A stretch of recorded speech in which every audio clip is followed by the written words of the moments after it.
Tadi saya dengar cerita dari Ustadz bahwa ada 6.000 tawanan dari Jerman yang kemudian ingin menjadi alat barter kepada Rothschild itu ya. Kemudian gara-gara itu adalah anak-anak dan ibu-ibu, bantai aja gitu kan.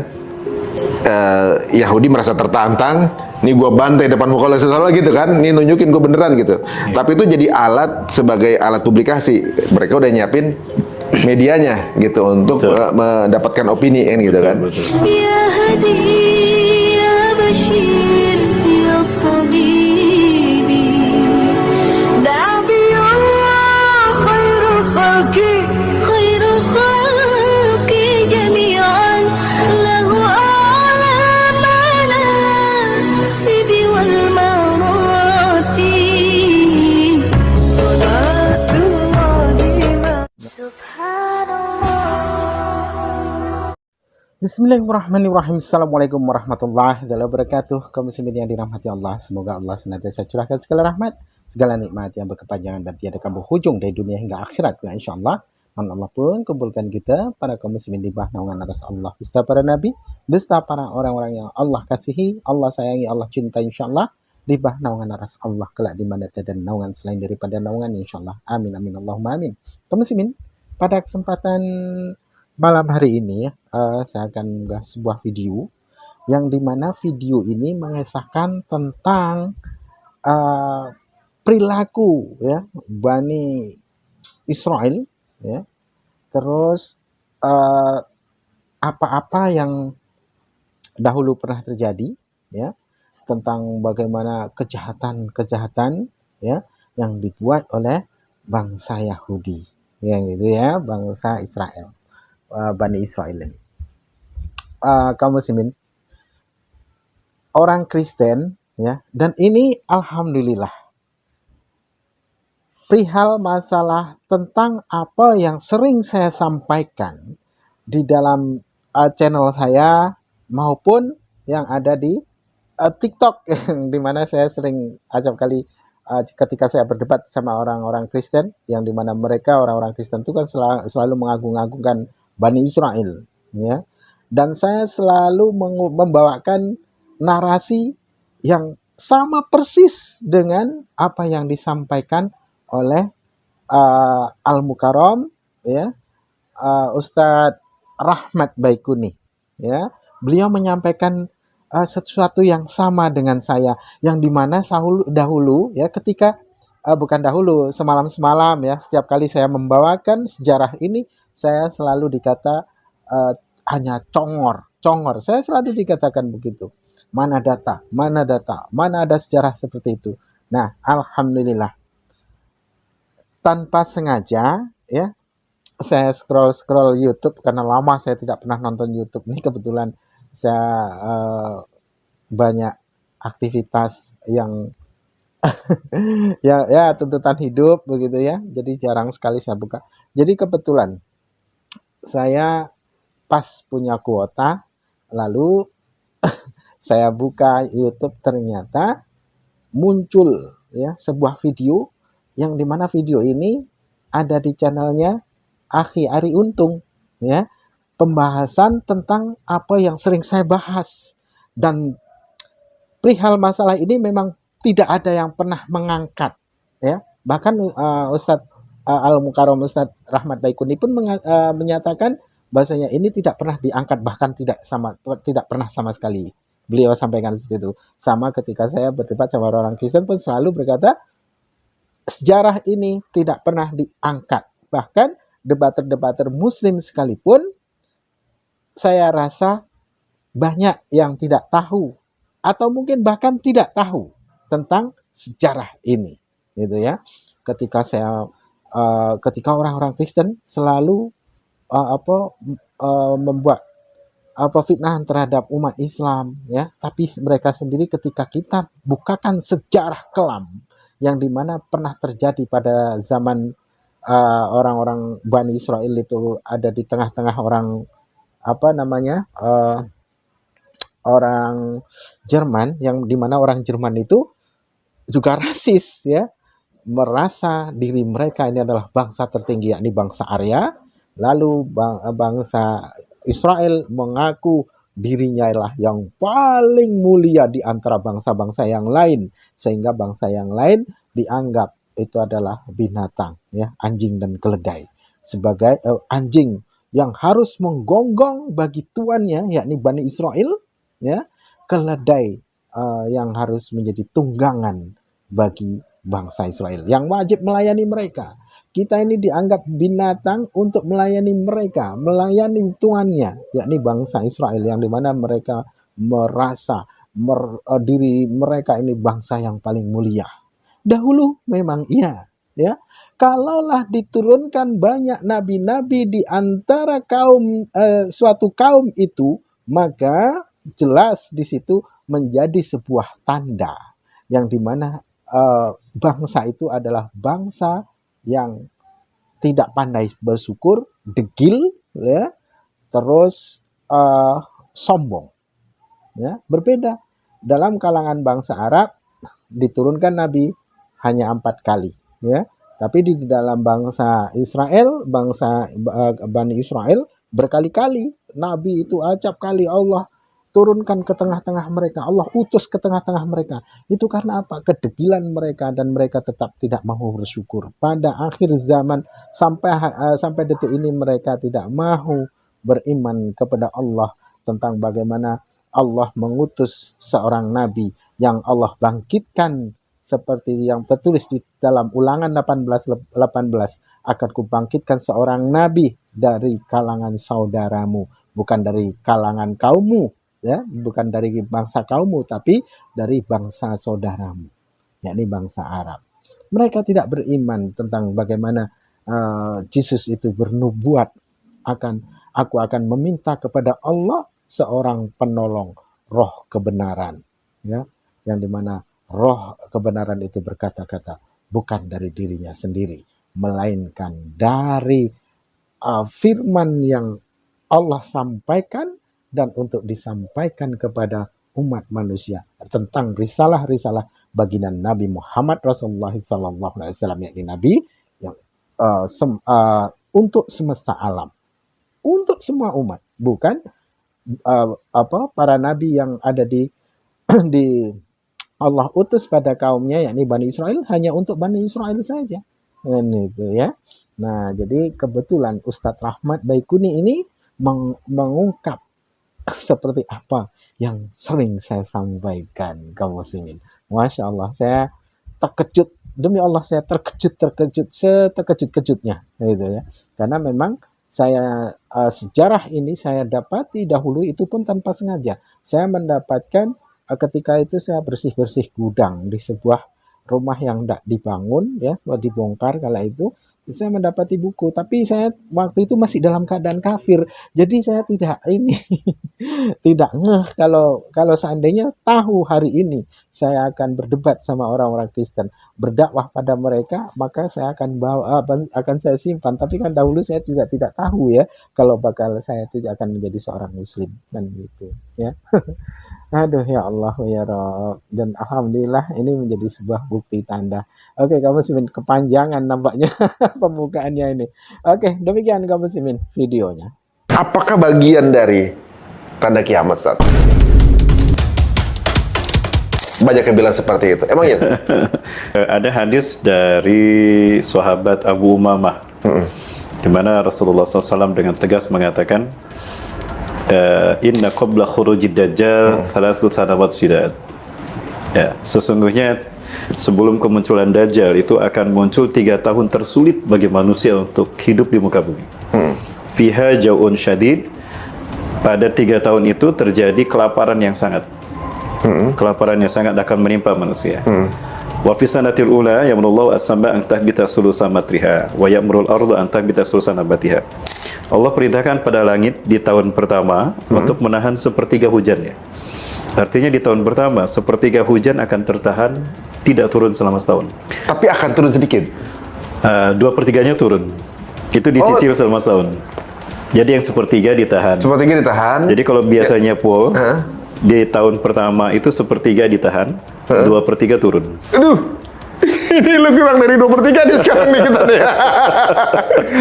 Sepertiga tanaman ditahan dan tidak muncul. Jadi Allah perintahkan dulu pada bumi untuk menahan sepertiga tanamannya. Jadi cuma yang tumbuh cuma 2/3-nya. 2/3 itu di tahun pertama. Jadi agrobisnis ini akan menurun. Betul, betul. Itu kendala besar bagi agrobisnis untuk menghadapi masa ini.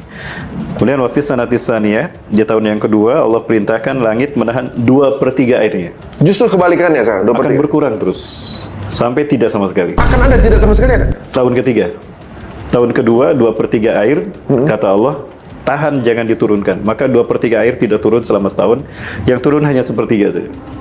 Dan tanaman pun sama, 2/3 tanaman tidak akan tumbuh, hanya 1/3 yang tumbuh. Itu tahun kedua. Manusia makin kelaparan, makin kekeringan. Nah, di tahun ketiga, Allah perintahkan langit untuk menahan semua airnya selama 1 tahun. 1 tahun. Selama 1 tahun.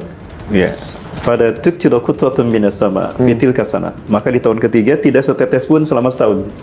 Astagfirullahaladzim. Wala tumbitu minal ardi wala binabatin wahid. Dan Allah perintahkan bumi untuk tidak menumbuhkan satu tanaman pun selama setahun. Kebayang tidak? Satu tanaman pun setahun. Tidak tumbuh. Tapi yang udah ada, masih ada ya. Yang udah ada kering. Astagfirullah. Yang belum ada nggak tumbuh. Nah, di tahun ketiga itulah Dajjal akan muncul. Udah siap belum kita nih? Ayo, yang belum kawin. Nah, Ustaz, apakah tanda, misalnya gini ya, kita mulai dari tahun pertama dulu. Apa yang terjadi sekarang mirip tandanya atau hanya mendekati? Jadi begini, ada satu metodologi agar kita aman dalam membuat sebuah kesimpulan ya.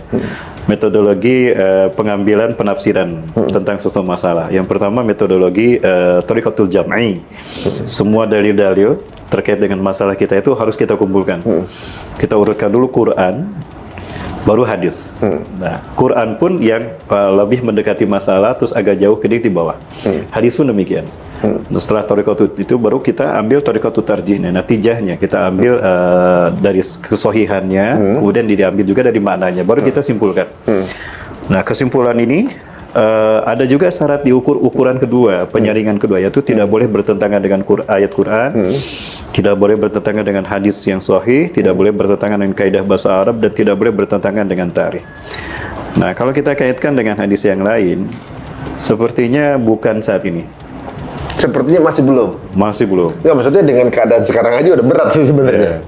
Berarti ketika yang benar-benar tanda realnya itu akan jauh lebih berat. Lebih berat lagi. Kata Rasulullah, salasu sanawat syidad. Kalimat syidad itu artinya paling sulit bagi kita untuk hidup di muka bumi. Paling sulit. Ya, nanti gambarannya di tahun yang ketiga itu banyak binatang ternak dan ikan-ikan mati semua. Bayangkan, tanaman tidak ada, hujan tidak turun, ternak habis, ikan pun tidak ada. Kita mau bertahan hidup dengan apa? Maka sahabat bertanya, ya Rasulullah, dengan apakah manusia bertahan hidup? Jawabannya Ya, apa? orang-orang Islam nanti bertahan hidup dengan apa? Subhanallah, walhamdulillah, wala ilaha illallah, Allahu akbar. Dengan tasbih aja. Tudzi'u mazra'ata ta'am. Itu mencukupi, seperti mencukupinya makanan untuk mereka. Artinya kualitas iman Islam itu yang membuat kita survive. Insyaallah. Ya, karena semangat itu kan bisa membuat tubuh itu melakukan metabolisme sehingga sekalipun tidak ada asupan makanan, ya, tubuh kita bisa survive. Itu pentingnya iman dan Islam. Akidah, iman dan tauhid itu penting sekali. Dan di sana itu akan bertahan. Jadi mereka yang jangankan yang tidak punya iman, yang munafik pun akan terseok-seok. Apalagi yang tidak punya iman. Tapi akan Allah sisakan yang terburuk itu, karena mereka akan menyaksikan kiamat. Karena orang beriman tidak akan menyaksikan kiamat. Pasti orang beriman akan dicabut nyawanya. meninggalkan dulu. Akan dicabut nyawanya, dan dicabut nyawanya serempak. Itu nantilah bahasa nusul itu. Guys, jadi kalau kita pikir ya, ini berat sih sekarang tahun-tahun sekarang nih dengan mungkin di beberapa titik ada yang udah mulai turun hujan dikit-dikit gitu ya, dan hampir setahun kita tuh nggak menemukan hujan. Kemarin sempat ke Tanah Suci kita bulan Juni Juli itu sampai 40 derajat. Itu berat. Allah. Itu berat gitu misalnya.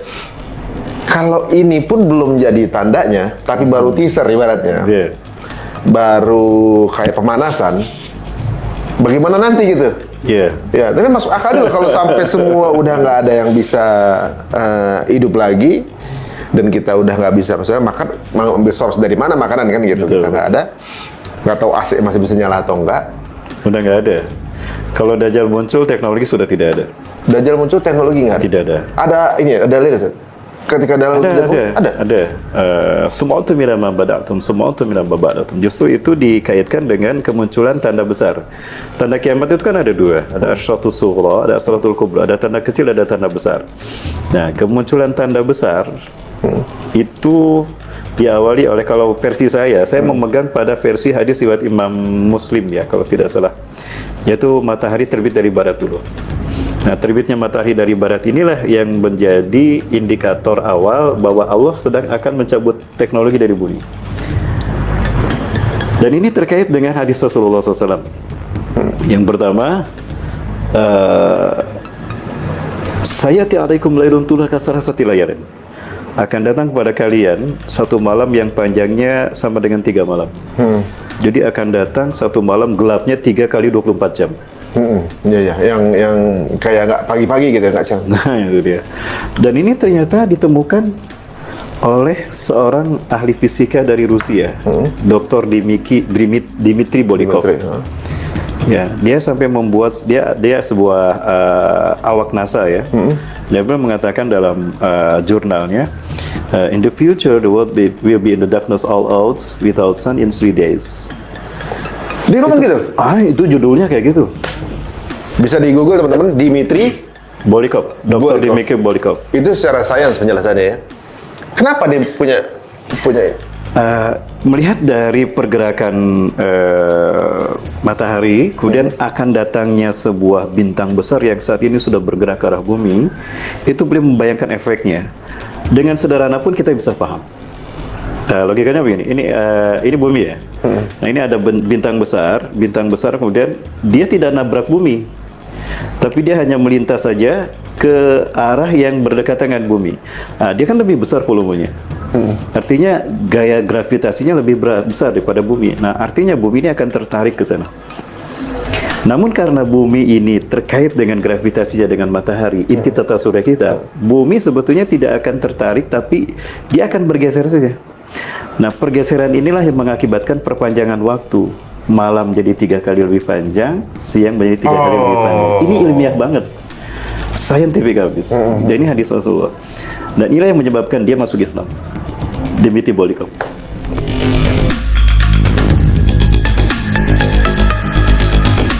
Dulu kan pernah Sat ya, kalau nggak salah ya dulu Sat, ada Nabi Yosua bin Nun. Yosua bin Nun. Nabi Yosua bin Nun. Bagi agama Nasri Yosua, Nabi Yosua. Betul. Nabi Yosua bin Nun yang kemudian dia mampu menahan matahari. Betul. Nah, ternyata ada penjelasan saintifiknya bahwa polanya ini akan terjadi 32 tahun sekali. Betul, luar biasa. Nah, pola ini pergerakan matahari atau apa gitu ya. Iya. Yang dulu beliau berdoa supaya kemudian dipanjangkan matahari supaya bisa masuk ke tanah Syam gitu kan. 11 tahun sekali. 32 tahun sekali, 11 tahun sekali kalau nggak salah. Dan itu terkait dengan WTC. Nah, terkait percaya nggak? ini nyambung lagi. Nyambung banget itu. Nyambung. Karena gini Sat, kemarin ini yang unik adalah ketika haji kemarin itu fenomena dalam 11 tahun itu yang dipanjangkan Arafahnya. Betul. Jadi kita berbicara kemarin tuh, jangan-jangan ini masuk dalam lingkaran fenomena apa yang dibilang itu, seperti yang dilakukan oleh Nabi Yusuf bin Nun gitu kan, dia cerita begitu kan. Belum lama saya mencari Jordan kan, gimana fenomena seorang nahan matahari dari mana gitu ya, Allah punya izin katanya. Makam beliau kan di Jordan. Iya, Nabi Yosua bin Nun. karena saya berziarah itu, saya baru tahu ada Nabi Yosua gitu kan di apa namanya di dalam Islam gitu ya, atau anak Muslim biasanya kan, gitu. Nggak tahu namanya Yusak di bahasa Islamnya. Nah, punya kemampuan itu, kemudian membawa apa namanya 600 Bani Israel masuk ke. Ya, itu kesempatan pertama Bani Israel masuk ke Palestina. Itu pahlawannya orang. Itu Bagi mereka jadi pahlawannya gitu ya. Momen itu yang menjadi nama mereka memiliki keyakinan besar untuk menguasai dunia. The Jericho Project. Karena perang itu terjadi di Jericho. Ariha. Orang Yahudi menyebutnya Jericho, kita menyebutnya Ariha. Oh, the walls of Jericho. The Jericho Project. Y2K, Year of the Yehuda Kingdom. Y2K, Y2K. Itu bukan era kebangkitan teknologi, informasi, globalisasi, bukan. Itu syarat bermuatan ideologis. 1000 tahun terakhir sebelum hari kiamat adalah masa bagi berdirinya singgahsana Mesayah di muka bumi. Oh, jadi ternyata masuknya warga Bani Israel bersama Nabi Yusak itu yang namanya Jericho Project itu. Iya kan, benteng Jabariyah yang mereka hadapi, yang mereka lawan itu di Jericho. Kita menyebutnya Ariha, mereka menyebutnya Jericho. Nah, jadi Nabi Musa AS itu meninggal bersama Nabi Harun sebelum mereka masuk ke Al-Aqsa. Nah, satu sunatullah bahwa setiap kali seorang nabi wafat dari Bani Israel, buru-buru langsung tidak ada masa vakum, diutus nabi berikutnya. Begitu Nabi Musa alaihissalam wafat, ya 2 tahun setelah Nabi Harun, maka Allah mengutus Nabi Yusha bin Nun. Nah, Yusha bin Nun alaihissalam ini adalah pemuda yang mendampingi Nabi Musa ketika mencari Nabi Khidir. Nabi Khidir dalam surat Al-Kahfi. Itulah pemuda itu yang bernama Nabi Yusha bin Nun. Walaupun nggak disebut namanya di situ ya? Tidak disebutkan, Fatah saja. Itu pemudanya? Pemudanya. Nah, Astagfirullah. beliaulah yang kemudian melanjutkan kepemimpinan Bani Israel setelah Nabi Musa AS. Nah, beliaulah yang berhasil membawa Bani Israel yang berjumlah 600.000 orang masuk ke tanah yang Allah janjikan, Palestina. Tapi itu sudah tidak berlaku lagi karena hukuman sudah memutuskan mereka atas hak Palestina. Namun tetap tugas itu harus dilakukan. Nah, peristiwanya perang pun terjadi. Saat itu perang sangat alot luar biasa. Sementara hari sudah memasuki hari Jumat dan Jumat pun akan segera berakhir. Matahari sudah memasuki waktu asar kan waktu itu, dan akan tenggelam. Sementara hari Sabtu hari suci mereka. Tidak boleh ada perang. Nah, Nabi Yusha bin Nun alaihissalam ini bingung, ini gimana, ini perang belum selesai. Besok hari Sabtu, masa perang diliburkan dulu? Berhenti dulu, perang jalan dulu dilanjut ya, besok hari suci kami, nggak mungkin. Nah, maka Nabi Yusha bin Nun mengadu kepada Allah. Ya Allah, nggak mungkin perang ini kami lanjutkan sementara waktu sudah makan habis. Maka izinkan aku untuk menahan mataharimu agar tidak, berikan aku perpanjangan waktu. Silakan, kata Allah. Maka Nabi Yusha bin Nun berkata kepada matahari, Ya Syamsa, ya Syamsu innaki abdullah wa nahnu ibadullah. Hei matahari, engkau ini hamba Allah, kami juga hamba Allah. Laidan amrun min amrillah. Kita punya kewajiban atas perintah Allah untuk beribadah. Maka demi Allah, perangku ini belum selesai. Aku haramkan engkau tenggelam sebelum perangku ini selesai. Maka matahari pun berhenti atas perintah Allah untuk Yusha bin Nun. Waduh. Kata Rasulullah SAW, ma muni'ati syamsu min magribiha li abdin min ibadillah illa Yusha bin Nun alaihissalam. Tidaklah matahari berhenti untuk seorang hamba dari hamba Allah, melainkan untuk Yusha bin Nun. Teman-teman bisa sambil Google, mungkin bisa cari-cari. Fenomena saintifiknya juga ada ya. Setiap 11 tahun sekali matahari ini lebih panjang waktunya. Titik balik matahari. Titik balik matahari. Dan kenapa ada tahun kehabisan? Itu terkait dengan itu. Dan WTC itu dihancurkan, itu di titik balik matahari pertama. Dan titik balik matahari pertama di milenium ketiga adalah 2001. WTC 2001. Di tanggal berapa? 911, 911, 911. Apa kode 911? Urgency. Itu dia. Jadi menggeser keberadaan Tuhan yang diingat 911. 911 kalau digabung berapa? 11. 11. Itu WTC 11. Itu by design semua. Pada ini. Dan di pagi hari. Kenapa di pagi hari? Sunrise. Sunrise. Jadi WTC bagi saya itu adalah kebohongan besar yang mereka ciptakan, yang sebetulnya merupakan ritual human sacrifices untuk menyambut Year of the Yehuda Kingdom. 1000 tahun terakhir itu, The Jericho Project. The Jericho Project. Perang Jericho. Jadi sejarah yang berkesan bagi mereka sehingga Yahudi bisa berdiri di tanah Palestina dimulai dari bagaimana mereka masuk pertama kali ke Palestina. Sebelumnya sudah ada bangsa Arab. Jadi tidak benar kalau ada klaim Yahudi lebih dulu dari Arab. Kapan? Itu yang mereka perangi siapa? Kaum Jabariyah. Itu turunan siapa? Turunan Arab. Iya, benar. Nabi Hud sudah menghuni Palestina lebih dulu, Syam dari dulu. Itu Nabi Hud, Nabi Arab. Nabi Soleh, Nabi Arab. Nabi Syu'aib, Nabi Arab. 4 kan kata Rasul Nabi yang dari bangsa Arab. Hud, Saleh, Syuaib, dan Rasulullah SAW. Maka fakta sejarah ini itu mematahkan hujah mereka Iya. bahwa mereka berhak atas tanah Palestina. Tidak sebetulnya. Di kitab yang berbeda juga, di keyakinan yang berbeda juga bahwa bangsa Bani Israel ini juga ketika diberikan kesempatan untuk masuk ke Filistin, mereka menolak kan? Betul, menolak. Dan kemudian terputuslah janji itu kan gitu saudara. Karena dia udah dikasih nggak mau gitu. Iya, berarti Ternyata di Quran juga sama ya. Ada. Oh jadi yang dibilang tanah perjanjian itu sebenarnya ya udah dimentahin sendiri sama umatnya kan? Mereka sudah menolak sendiri. Mereka udah dikasih ditolak. Ya, Tapi sekarang kok nganggap lagi minta lagi? Itu yang Kalau Nabi Yusak itu bangsa mana? Binan. Itu dari Bani Israel. Bani Israel. Bani Israel. Jadi Bani Israel itu artinya keturunan Nabi Yakub. Nabi Yakub. Israel itu gelar Nabi Yakub karena beliau melakukan perjalanan dari Kanaan, Palestina ke Padan Aram, perbatasan Suriah dengan Irak di waktu malam. Karena kalau siang panas kan. Perjalanan dilakukan waktu malam. Itu tugas pertama beliau sebagai nabi. SK kenabian beliau itu tugasnya itu. Perjalanan dilakukan di malam hari Isra. Atas perintah Allah, Eli. Israeli. Israeli. Nah, jadilah gelar Nabi Yakub. Jadi bahasa Arabnya Abdullah. Bukan itu Isra. Ada yang mengatakan Isra itu hamba. Eli Allah. Itu dalam tafsir Ibnu Katsir dari Ikrimah ya, mengatakan bahwa Israel itu artinya Abdullah. Bisa jadi seperti itu juga. Tapi itu berdasarkan kaidah bahasa dan sejarah. Jadi Israeli itu perjalanan di malam hari karena Allah, itu yang dilakukan Nabi Yakub sehingga beliau diberi gelar Israel. Beberapa arti berarti ya, dengan satu. Dan itu disaksikan juga oleh Yahudi. Ya, ketika Rasulullah hijrah ke Madinah, ada orang-orang Yahudi yang menyambut di Madinah. Kan di Madinah ada 3 kabilah Yahudi, Quraisyah, Bani Nadir, dan Qainuqa. Nah, mereka datang menyambut Rasulullah. Ya, Rasulullah SAW. Lalu mereka mengatakan, wahai Abul Qasim, jawablah 4 pertanyaan kami. Ya. Ajib su'alana an arba'ati hilal. Jawablah 4 pertanyaan kami. Nah, sebelum Rasulullah menjawab, Rasulullah mengambil sumpah dulu kepada Bani Israel. Hal ta'lamuna li anni Ya'qub Israel?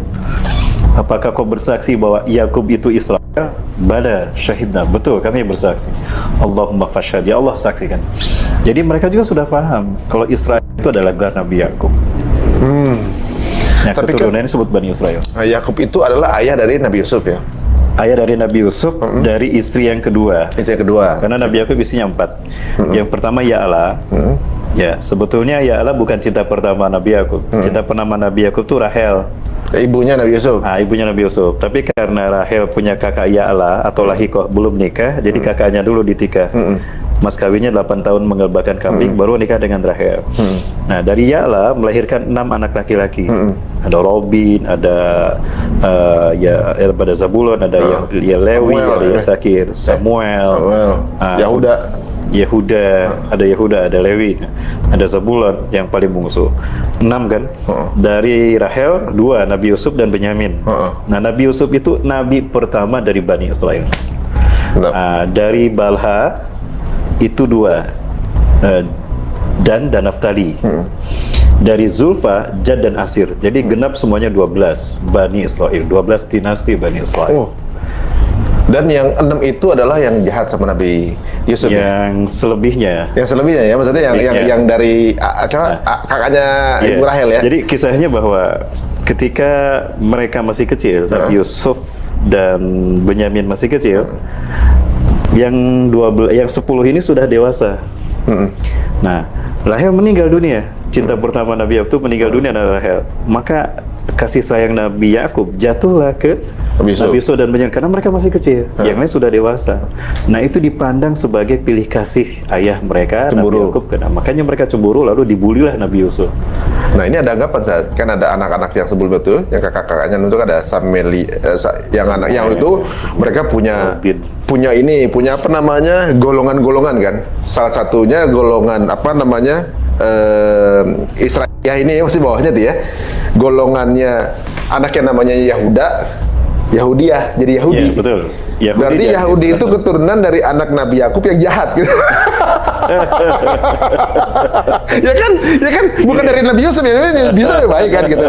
Nah, udah gitu mereka mengklaim bahwa tanah Palestina itu milik Yahudi. Iya. Padahal dia migran dari Mesir kan? Betul, betul. Dia aja migran dari Mesir untuk bertempur dengan Berjuang dengan kaum Jabariyah. sedangkan para nabi-nabi tersebut adalah cucu dari Nabi Ibrahim, Ustaz. Betul, betul. Nabi Ibrahim aja orang Irak. Berarti sebenarnya asalnya juga Arab juga yang ada di situ kan? Iya. Ya. Jadi kalau bilang Abraham juga lahirnya di Irak kan? Iya, betul. Di Tigris kan kalau nggak Iya, salah. Tigris. Jadi sebenarnya kalau ngomongin mungkin banyak dari Yahudi atau juga banyak hal ya orang yang mungkin nggak memihak kepada Palestina karena mereka belum tahu sejarah kali, Ustaz. Betul. Ya mungkin itu cuma masalah edukasi dan lebih percaya dengan media Barat gitu, Ustaz ya. Betul, betul. Nah sekarang pola-pola yang kemudian ini seperti pengulangan, Ustaz ya. Ini Betul. dari ngomongin kemarau sekarang sampai ngomongin Palestina, bayangin gitu ya. Jadi orang kalau misalnya kalau track deketnya adalah kan kenapa kemarin terjadi kejadian tanggal 7 itu yang disalahin, yang dicecer tuh di masalah itu. Padahal kan kalau secara politik adalah proses Nakba di tahun 44, 48 ya kan kalau nggak salah. 48. Tapi ternyata sebelumnya itu juga memang itu tanahnya orang Arab kan. Ya, Betul, itu tanah orang Arab itu. Tanahnya orang Arab ya, nabi-nabinya keturunan Arab. Iya. Memang yang didakwahi orang Yahudi gitu. Iya. Jadi yang bandel orang Yahudi, Iya. yang disuruh ngajarin orang Arab sebenarnya gitu ya. Iya. Ini ada yang menarik nih. Dalam hadis riwayat Imam Ahmad dari sahabat Abu Dzar Al-Ghifari, ternyata Nabi itu berjumlah 124.000 orang. Cuma hadisnya diperselisihkan kesahihannya. Tapi ini wacana aja bagi kita. Nah, dari 124.000 orang Nabi, hanya 12 yang bukan Bani Israel. Hanya 12. 12, berarti dibayangkan ya, dapat kita bayangkan berapa persen? Hampir semua Nabi Bani Israel. Dan berarti kaum yang bunuhin Nabi juga orang Bani Israel. Dan hanya 4 Nabi dari bangsa Arab. Dari 12 Nabi yang bukan Bani Israel, hanya 4 yang dari bangsa Arab. Nabi Hud, Nabi Soleh, Nabi Syuaib, dan Rasulullah SAW. Pertanyaannya, kok 123.988 Nabi ditugasin di situ? Bani Israel?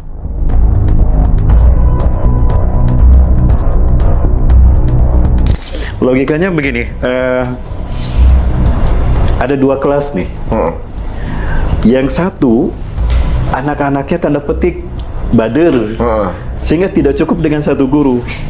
Tambahin lagi. Harus banyak guru helper. Harus banyak guru helper. Karena susah, jangankan untuk mendengarkan materi, untuk duduk aja susah. Berarti butuh banyak guru kan. Sementara Arab cukup sedikit saja. Karena dengan 1 guru pun mereka sudah taat. Maksudnya itu, karena saking bengalnya mereka, tidak cukup dengan 1 nabi. Harus banyak itu nabi. Sebanyak itu sekarang masih bandel lagi. Masih bandel juga. Aduh. Terus, mereka adalah kaum yang tidak mau bersyukur. Kalau kita banding-bandingkan, sebelum mereka berhadapan dengan kaum Jabariyah, peristiwa yang terjadi adalah peristiwa besar. Tenggelamnya Fir'aun dengan 1.600.000 pasukan. Fir'aun lebih hebat dari Jabariyah, tapi tumbang di hadapan mereka tanpa mereka sentuh kan. Jabariyah apalagi? Tapi kalau mereka lupa, inilah tanda bahwa mereka tidak pandai bersyukur. Sampai hari ini mereka lupa sebelumnya Fir'aun Allah tenggelamkan, mereka selamat. Di hadapan mereka Jabariyah tidak ada artinya dibandingkan kekuatan Fir'aun dan bala tentaranya. Tapi kok mereka takut Jabariyah? Iya. Ya ini rasa syukur mereka hilang dari sana sampai hari ini. Banyak pola yang mirip, Ustaz ya. Fir'aun dulu memenuhi anak-anak. Betul. Anak-anak dibunuhi karena takut besarnya akan menurunkan tahtanya dia kan. Betul. Sekarang juga lagi dibunuhin anak-anak nih. Mereka balas dendamnya pada umat Islam. Dibunuhin sekarang. Anak-anak. Padahal dia kan dulu anak-anak Bani Israel di zaman Firaun, anak-anak kecilnya di Holocaust. Iya. Ya kan. Sekarang dibales lagi ngebales sekarang. Dia di dunia aja gitu, keluarga dia masa di Holocaust, sekarang kita ngebales lagi gitu. Tapi Holocaust juga menurut saya, mohon maaf, ada cerita menarik tentang Holocaust juga. Apa nih, Sat? Aduh. Jadi ini ada cerita yang luar biasa. Jadi dan cerita ini tidak diangkat sayang, dan ini di ban habis-habisan. Kenapa tuh? Jadi Holocaust itu sebetulnya Hitler dengan awal mulanya begini. Orang-orang Yahudi di Jerman saat itu, Bavaria, itu seperti, mohon maaf, orang-orang negara tirai bambu di tanah air gitu ya. Mereka menguasai ekonomi, kaya raya, sementara pribumi di bawah mereka. Pada saat itu ada kebiasaan di Jerman, orang-orang Yahudi ini kalau punya makanan itu tidak mereka habiskan. Ketika mereka makan di mobil, itu mereka lempar ke tong sampah. Jadi mobil mereka memberi tong sampah dilempar. Nah, maka orang-orang pribumi Jerman yang miskin, mereka lari berebut makanan itu karena sudah yakin itu hanya sedikit dimakan oleh Yahudinya, sisanya banyak. Nah, mereka yang miskin berebut itu. Ketika Perang Dunia ke-1, ya Hitler mengatakan, aku tidak bisa memberikan jaminan makanan pada kalian. Tapi perang ini sudah kita cut dulu. Aku berikan waktu pada kalian sampai besok pagi. Silakan manfaatkan waktu itu untuk kalian mengisi perut kalian. Nah, qadarullah, ceritanya Hitler berjalan di tengah kota Jerman itu. Tiba-tiba ada mobil sedan Yahudi ke depan nyusul, kemudian buang bungkusan. Hitler bilang, makanan kan, ambil lari. Lari ajudannya membawa makanan itu diserahkan pada Hitler. Dia berpikir, aku pribumi di sini. Yahudi pendatang. Mereka hidup menikmati negaraku, menikmati kekayaan, menikmati hidup di negaraku. Kita pribumi miskin dan tertindas. Kalau aku jadi pemimpin di Jerman ini, akan aku balik, akan aku perbudak mereka. Kalau tidak, akan aku usir mereka dari Jerman. Qadarullah, dia jadi pemimpin kan di Jerman. Dan itu dia lakukan. Karena perekonomian dimonopoli oleh Bangsa Yahudi. Tapi memang bangsa Yahudi memiliki kemampuan perekonomian dan bisnis yang kuat, memang bisa diakui. Bahkan sampai bisa berpengaruh sama kebijakan kan sampai sekarang juga. Itu bagian dari bagaimana Allah memuliakan mereka. Ini fadlatukum alal alamin. Salah satunya adalah kecerdasan mereka. Kecerdasan mereka. Nah, dari situ kemudian Hitler berhasil mengusir bangsa Yahudi sehingga mereka menyebar ke seluruh dunia kan. Pusat akidahnya di Skotlandia. Nah, akidah dari Yahudi. Akidah Yahudi Askenazim yang sekarang itu Skotlandia. Yahudi Kabalis, Yahudi Talmudian, Askenazim. Nah, ringkas cerita bahwa kemudian ditawanlah 6.000 pasukan, 6.000 orang Yahudi oleh Hitler. Hitler mengatakan, mengirim surat kepada pimpinan Rothschild yang ada di Eropa, di Inggris. Aku sedang menawan 6.000 warga kalian Yahudi. Aku minta tebus mereka sampai hari ini sekian juta pound sterling. Nah, maka dikirimlah utusan dari Rothschild ini untuk melihat 6.000 ini. Ternyata yang 6.000 ini itu anak-anak, perempuan, ibu-ibu, kakek-kakek. Sementara Yahudi membutuhkan saat itu pemuda-pemuda untuk mendirikan negara Yahudi. Kami silakan, tidak butuh mereka. Bantai aja gitu. Benar nih, kata Hitler. Aku nggak main-main loh. Kalau nggak ditebus, aku bantai mereka sampai hari itu. Tidak ditebus, aku bantai. Silakan saja. Kami tidak butuh mereka. Nah kan. Tapi pinternya mereka. Mereka memasang kamera. Jadi iya. Mereka memasang kamera. Sehingga ketika mereka dibantai, kameranya ada. Selesai Perang Dunia, mereka punya data barbuk. pembantaian. Tuh, jahatnya Untuk dunia di-blow up. kepada kami Yahudi.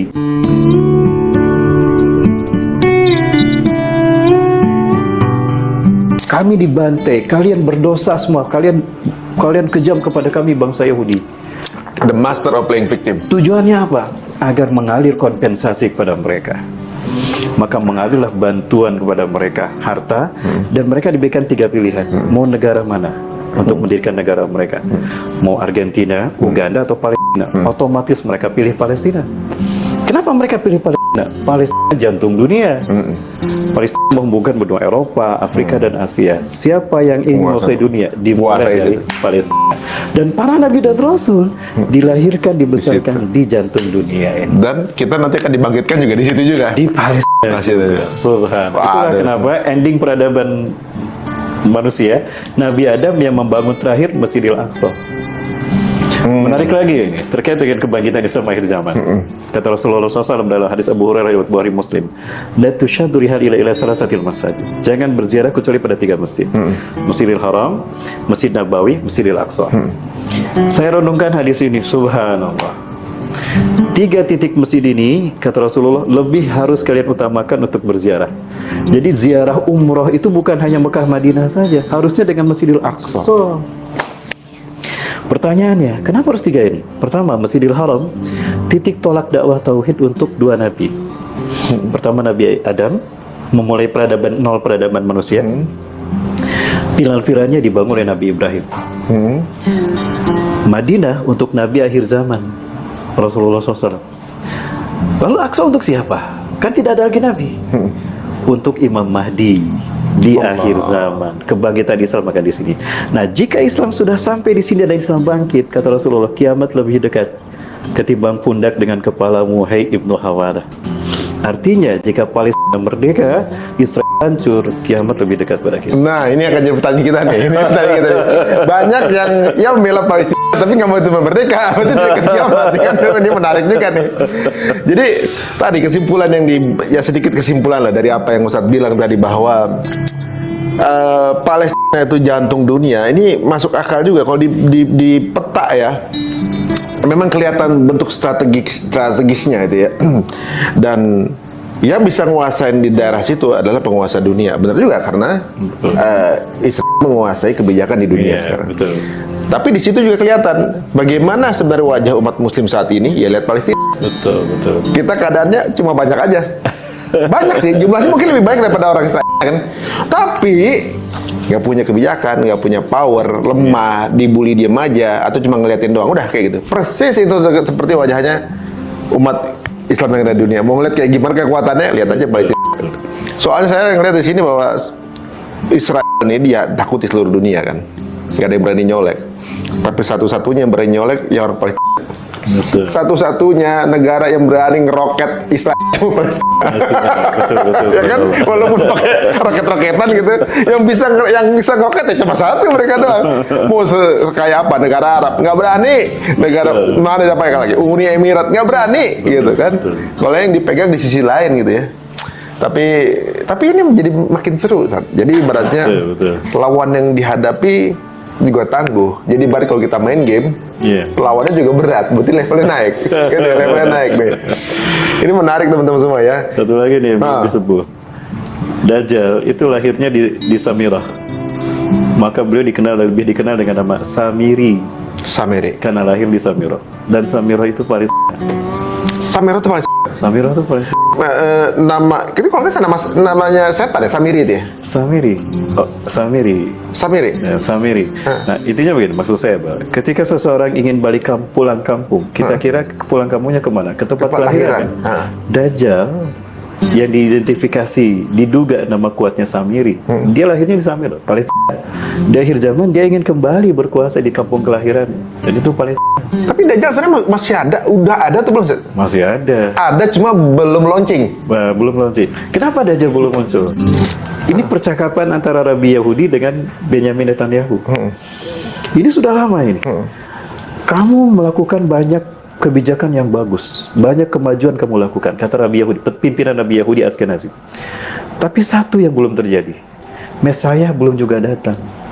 Maka lakukan percepatan agar Mesayah segera datang. Logikanya, Mesayah adalah Tuhan yang ketika dia datang, Yahudi menguasai dunia. Itulah wujud dari the New World Order yang mereka yakini di Jericho Project itu. Pertanyaannya, bagaimana Mesayah akan datang? Istananya belum ada. Itulah mereka melakukan percepatan, mau bikin istana di situ. Istana, Haikal Salaman Temple. Salaman Temple, yang dipercaya di kolongnya. Di kolong Masjidil Aqsa. Dan itu yang membuat Hamas marah. Kenapa?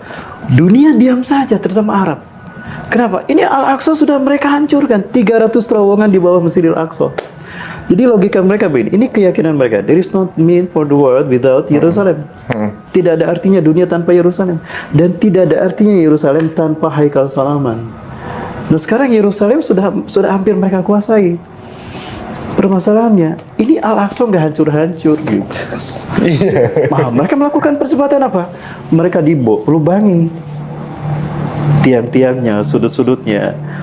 Lalu mereka masukkan cairan termit untuk membuat tiang-tiang dan dinding itu keropos. Sehingga dalam waktu tertentu ambruk.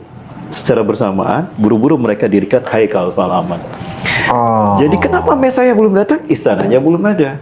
Masa Mesayah datang, istana belum ada? Harus nongkrong di warung kopi. Dia lagi dia lagi percepatan. Jadi inti peperangan segala macam karena untuk mempersembahkan itu ya. Itu dia. Dengan kacamata politik seolah-olah. Betul. Nah itu cover story semua sih. Main grand design-nya itu. Jadi semiotisnya adalah teman-teman si Samiri ini alias Dajjal pengen kembali ke daerahnya. Betul. Makanya yang dukung adalah Uncle Sam. Uncle Sam, Paman Sam yaitu Amerika ya berarti kan? Itu apa yang pertama kali ngucapkan, tahu nggak? Ya. Ajazil. Dia diturunkan dari surga ke dunia ya. Hah? Ya. Ketika itu Samiri berkeliling dunia sampai di segitiga Bermuda.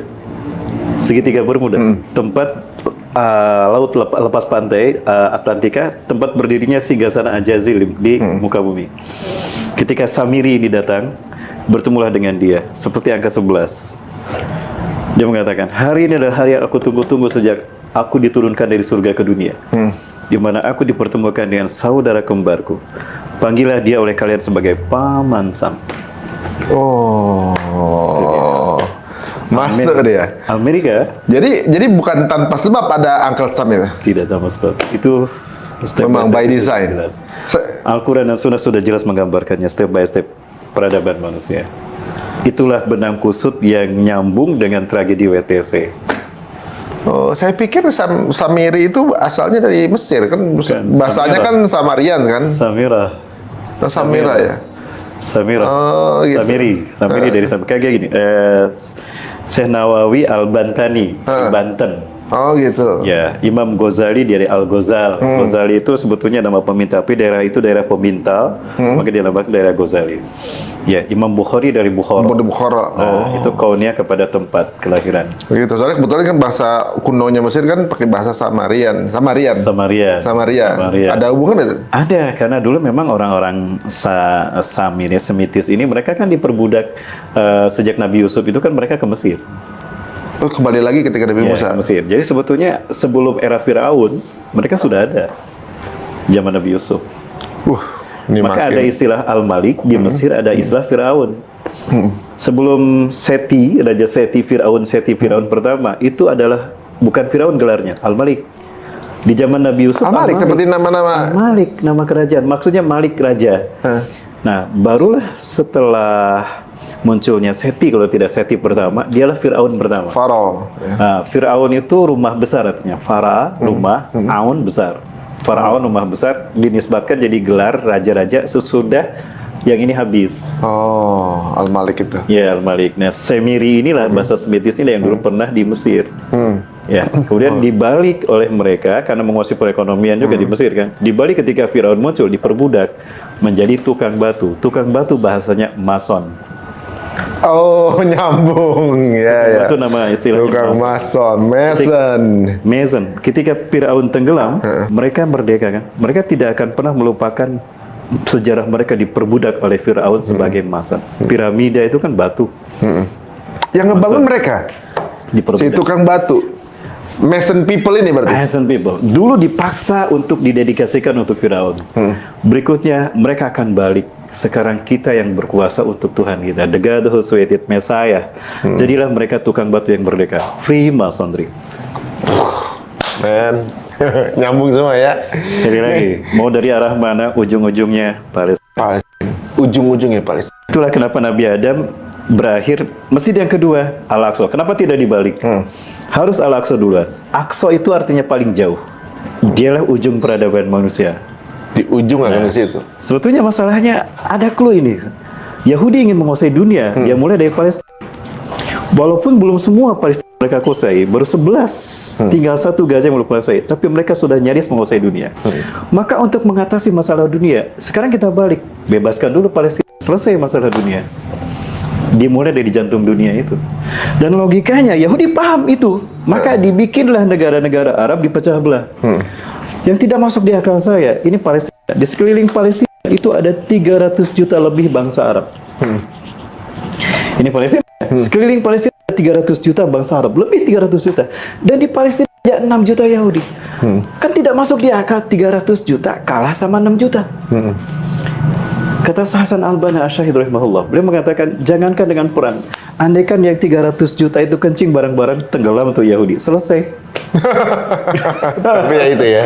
Inilah buruknya, dasarnya, efek buruk dari perpecahan umat Islam. The fight at Imbera, itulah strateginya. Umat Islam dibikin pecah belah. Tapi ini sebuah pola yang sepertinya mereka pelajari dan memang karena mereka pinter ya. Karena kan pengulangan itu terjadi. Dulu mereka diusir dari Mesir. Diusir kan, kemudian migrate gitu. Karena dia juga bukan orang asli situ sih sebenarnya kan. Betul. Kemudian terjadi antisemitisme Perang Dunia Kedua, diusir dari seluruh dunia. Betul. Gitu kan. Sampai dia Zionis punya bilang kan, the land without people, for the people without land gitu kan, kalau nggak salah kan. Betul. Nah, larinya ke Palestina gitu. Betul. Nah, sekarang ini ada satu pola ya, maksudnya kalau nggak salah bahwa salah satu tanda kiamat adalah ketika semua daerah itu membenci Yahudi sampai kerikil-kerikil yang di goa itu juga akan menunjukkan di mana Yahudi kecuali mereka yang ada di pohon Gorgot gitu misalnya. Kalau nggak salah gitu, kalau nggak salah. Betul. Nah sekarang ini kalau saya lihat ini, saya sampai ngompil itu videonya itu bahwa hampir seluruh dunia itu benci dengan kelakuan Yahudi sekarang. Dengan keadaan begini, oke lah terjadi genocide, tapi sekarang ini dunia jadi benci banget sama Yahudi. Ibaratnya gitu. Sekarang yang belain Israel aja bingung mau bela dari sisinya mana lagi.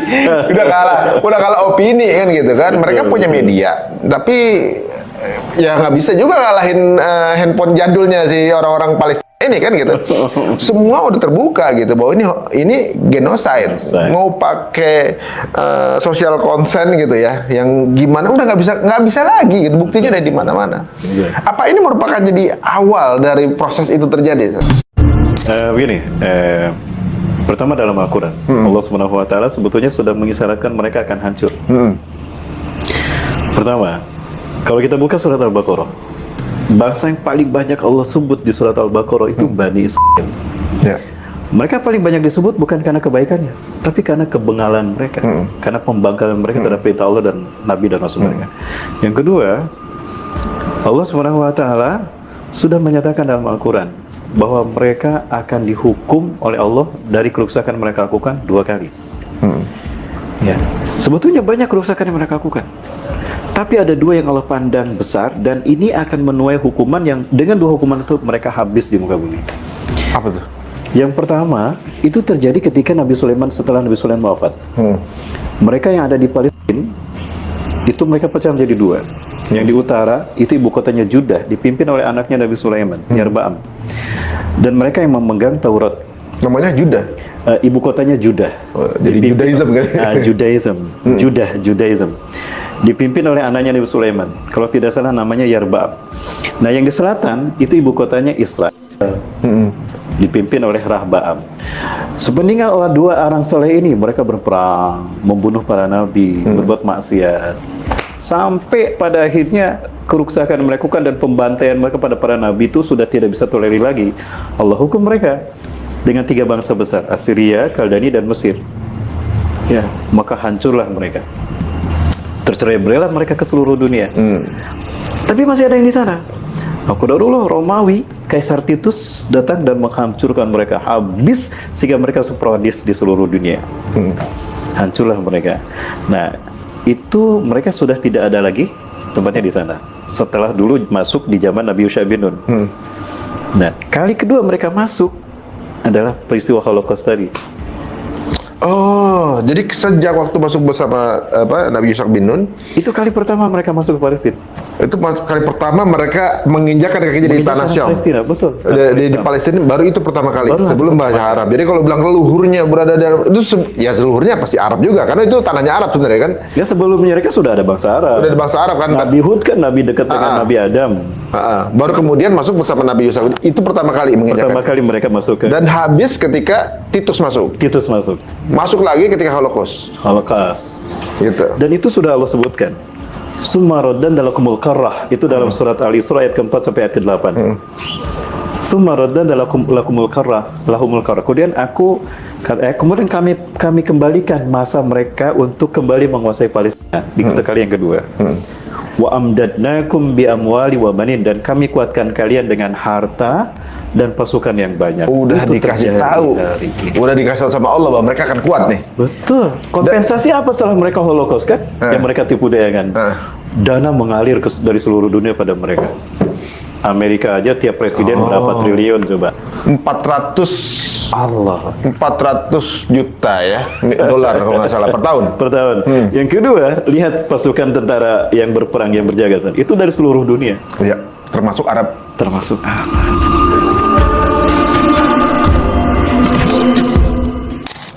Jadi sebenarnya kekuatan Israel sudah memang Allah bilang dalam Quran, memang sudah terprediksi. Jadi Allah ngasih kesempatan mereka nguasain Palestina 2 kali. 2 kali. Dan ini kerusakan yang kedua Ini yang kedua. akan Jadi setelah ini terakhir. Ini terakhir, mereka akan dihabiskan. Allah katakan dalam Al-Quran, la tajidanna, a'udzubillahi minasyaitonir rajim, la tajidanna asyaddan nasi adawatan lil ladzina amanu al-yahuda wal ladzina aslamu. Sungguh engkau Muhammad akan mendapati sebesar-besarnya permusuhan bangsa kepada orang beriman, yang benci besar, sangat benci pada orang beriman adalah orang Yahudi dan orang-orang musyrik. Orang Yahudi dan orang-orang musyrik, maksudnya orang-orang yang mereka pro kepada Yahudi dan pro pada keyakinan mereka.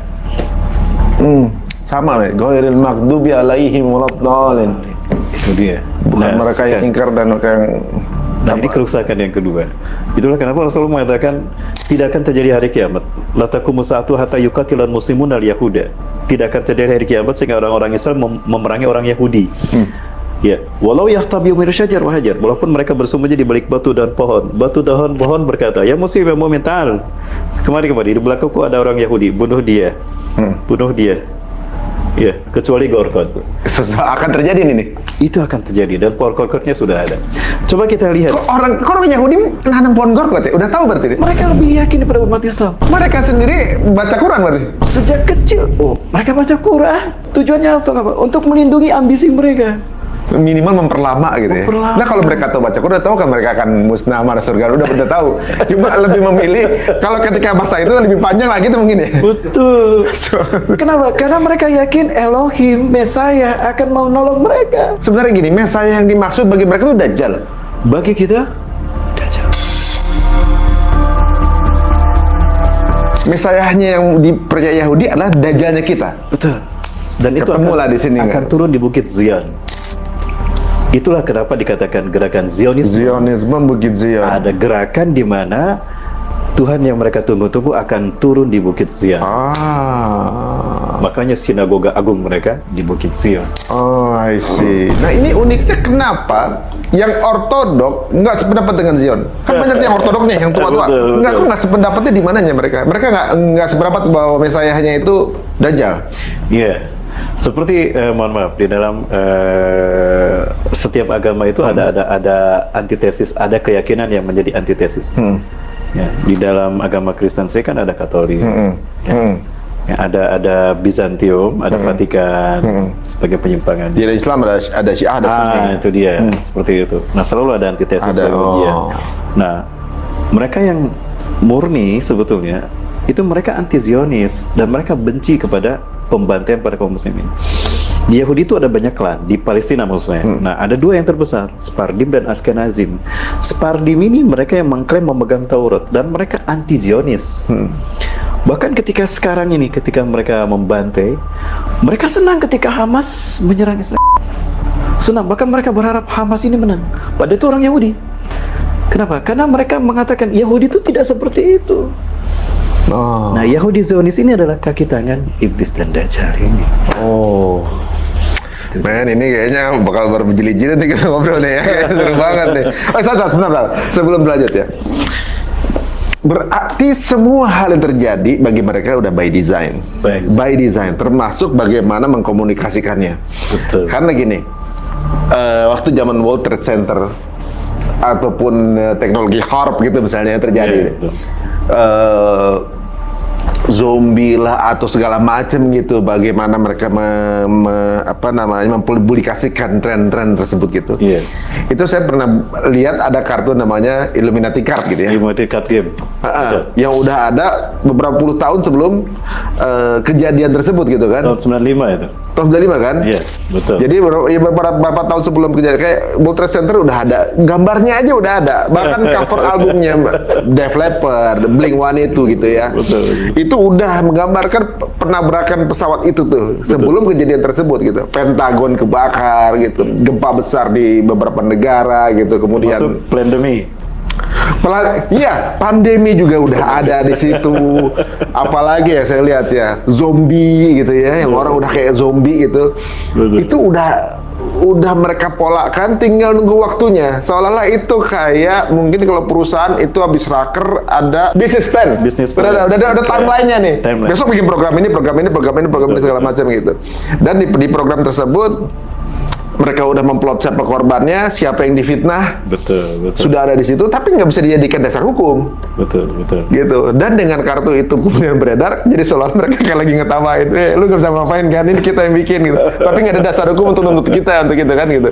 Betul. Ini ya unik sih. Jadi tapi menarik juga untuk kemudian kita coba kupas, walaupun semuanya dalam bentuk semiotis ya kan gitu. Maksudnya cuma simbol-simbol segala macam. Kalau World Trade Center tadi kan Ustaz udah bilang tuh ada kode ini gitu ya. Betul. Dan di fakta lainnya adalah ketika terjadi 3.000 warga Yahudi yang kerja di situ diliburin gitu kan. Gitu kan. Diliburin, kita bisa libur di saat itu gitu kan. Betul. Nah, apa hubungannya antara World Trade Center kemudian dengan Palestina? The Jericho Project itu adalah sebuah keyakinan bangsa Yahudi Kabalis bahwa tahun Masehi ini hanya akan berlangsung selama 3.000 tahun. Nah, artinya bahwa ketika di angka 3.000 inilah maka itu akan kiamat versi mereka. Nah, 3.000 itu mereka bagi menjadi 3 milenium. Artinya 1 milenium 1.000 tahun. Dalam keyakinan mereka, ini keyakinan mereka, bahwa 1.000 tahun terakhir sebelum hari kiamat adalah masa bagi berdirinya singgasana Tuhan mereka di muka bumi, dan itulah saat di mana mereka to take over the world, mengambil alih dunia. Udah ngerasain surga dulu lah. Gitu. Nah, itu dia. Itu versi mereka. Habis itu taubat gitu. Nah, berarti dimulai di tahun 2000. Oh, operasinya itu karena milenium terakhir. Milenium terakhir. Jadi artinya tahun 2000 itu harusnya semua planning mereka sudah terwujud. Itulah yang disebut dengan Y2K, Y2K, Year of the Jewish Kingdom. Y2K itu singkatannya. Tapi kepada dunia dikatakan Y2K kebangkitan teknologi, era informasi dan globalisasi. Iya, dulu kan milenium juga gitu, bahwa semua terriset dari nol, mulai dari sini. Mungkin itu secara bisnis plan ini kita start dari sini perangnya. Itulah hebatnya mereka. Jadi mereka mengedepankan cover story dan covernya sehingga planningnya sesungguhnya grand design mereka tidak tersium. Itu cover story sebetulnya. Kebangkitan teknologi. Padahal itu syarat bermuatan ideologis. Nah, makanya sebelum tahun 2000 itu mereka step by stepnya harus mereka lakukan. Apa itu? One government in the world. Satu pemerintahan tunggal dunia. Artinya mereka yang memimpin dunia. Nah, yang kedua artinya negara-negara yang ada di seluruh dunia itu cuma nurut shadow government mereka. Harus sejalan dengan agenda mereka. Tidak sejalan hancur. Termasuk PBB sekalipun. PBB itu adalah instrumen politik mereka. Iya, polisinya. Seolah-olah jadi kebijakannya konstitusional gitu. Seolah-olah itu konstitusional. Itu legalitas saja. Tidak sejalan hancur. Lihat Libya. Muammar Gaddafi. Saddam Hussein juga. Saddam Hussein, Muhammad Mursi. Muhammad Gaddafi, beliau ingin mempersatukan negara Arab. Beliau akan membangun Liga Arab untuk mengalahkan kapitalisme Amerika dan Yahudi. Akan dibuat kekuatan pertahanan militer, kekuatan ekonomi. Artinya bahkan beliau akan mencanangkan kembali pada dinar dirham. Artinya kapitalisme akan hancur kan? Maka ditumbangkanlah Libya. Sekarang Libya dipimpin oleh siapa? Boneka mereka hancur Libya. Bencana terjadi di mana-mana. Muhammad Mursi ingin membuat Mesir ini bersyariah, syariah hidup di sana. Ya, dan ini ancaman menurut bagi mereka untuk kepentingan mereka tidak akan sampai di sana, maka ditumbangkan Muhammad Mursi. Saddam Hussein pun sama. Akidahnya kuat dan beliau memiliki liang hebat dengan para pejuang di dunia yang ditakuti Amerika. Sebut saja Al-Qaeda, Taliban. Nah, maka difitnahlah dengan WTC. Bahwa Saddam Hussein membantu Al-Qaeda dan Taliban, dan itu semua kebohongan, hoax. Ditumbangkan. Dan bahasanya mereka tuh teroris gitu ya. Itu teroris. Seperti sama seperti yang terjadi dengan Hamas gitu ya. Sama dengan Hamas ini sendiri. Nah, jadi kalau menurut para Ustadz, Hamas ini bagaimana posisinya? Jadi ada Hamas ada Hamas atau nggak ada Hamas? Yahudi sebenarnya udah siap-siap gitu. Betul. Mereka bahkan senang kalau Hamas melawan. Malah senang kalau Hamas melawan, jadi ada bahan.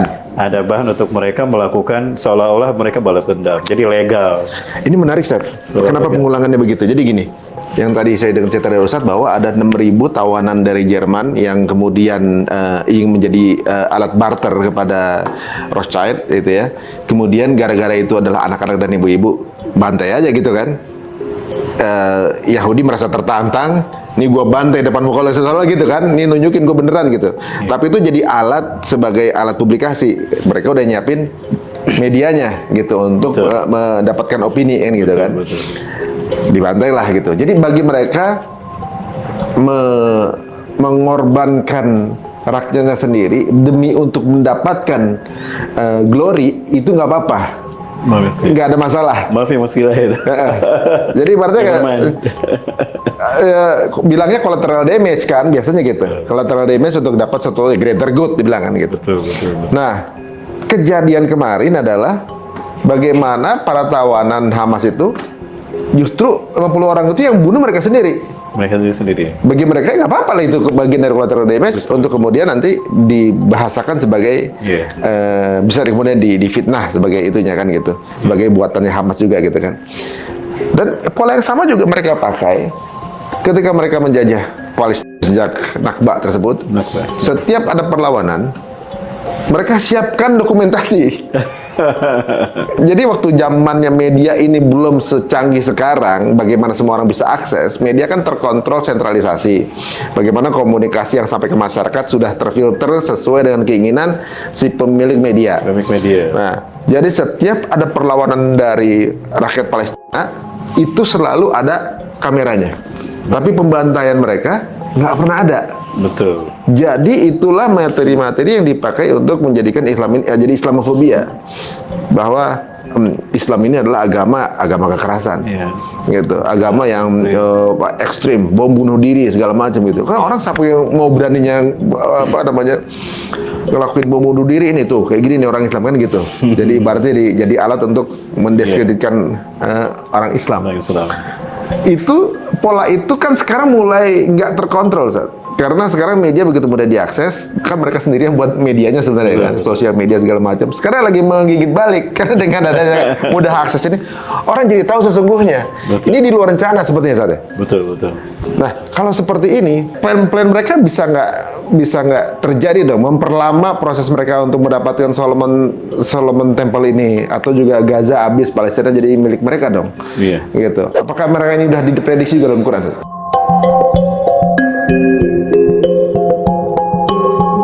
Ini bisa terlihat dari berbagai macam fragmen sejarah mereka ya. Dalam fragmen sejarah mereka, seperti dalam kejadian di mana mereka dulu diperbudak oleh Mesir. Kemudian pada akhirnya Mesir pun mereka kalahkan, mereka hancurkan. Ya, Irak pun sama.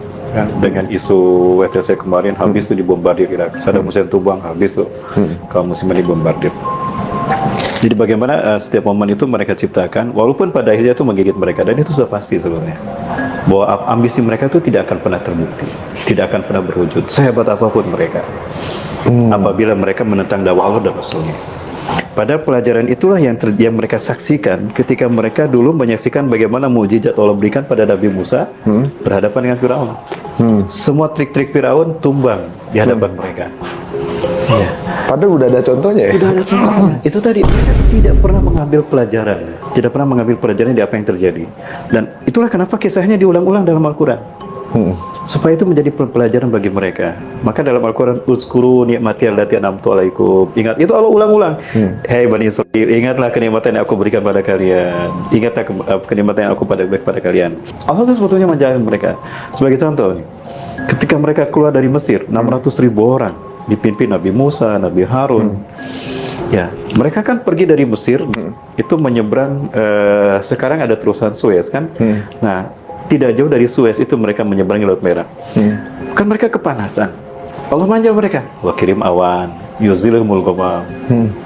Mereka dinaungi awan. Kemudian di jalan mereka lapar dan haus, ya. Allah beri mana dan salwa. Apa? Mana dan salwa, makanan yang ada dalam surat Al-Baqarah kan, mana dan salwa. Mana itu adalah sejenis burung, burung dara, kayak burung puyuh lah, dan itu sangat jinak sekali. Itu mereka ambil dan bisa mereka makan, mereka sembelih ya, dan mereka bakar, mereka goreng, itu jadi makanan buat. Soalnya binatang itu datang emang untuk dimakan gitu. Untuk dimakan. Jadi itu sebagai anugerah dari Allah ketika mereka lapar selama perjalanan dari Mesir menuju ke Palestina. Planning Allah begitu sebetulnya. Kemudian mereka diberikan salwa Salwa itu adalah di mana hujan ketika turun itu menumbuhkan kayak jamur. Nah, lendirnya itu kalau ditampung itu akan menjadi agar-agar yang membuat mereka segar. Kemudian haus, Allah berikan mukjizat pada Nabi Musa, pukul batu dengan tongkatmu tuh keluar air. Jadi sebetulnya mereka selalu Allah dampingi. Nah, itu mereka tidak sadar kejadian-kejadian itu menunjukkan bahwa Allah selalu bersama mereka. Tapi karena mereka tidak pernah bersyukur, nikmat Allah itu mentah lagi.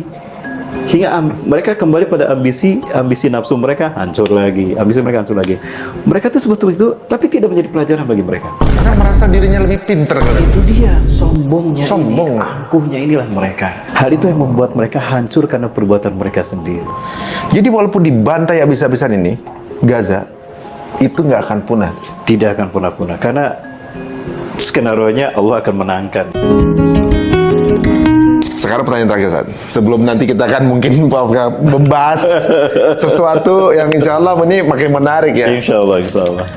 Kalau Palestina sekarang ini menang, apakah kemudian itu jadi tanda kiamat?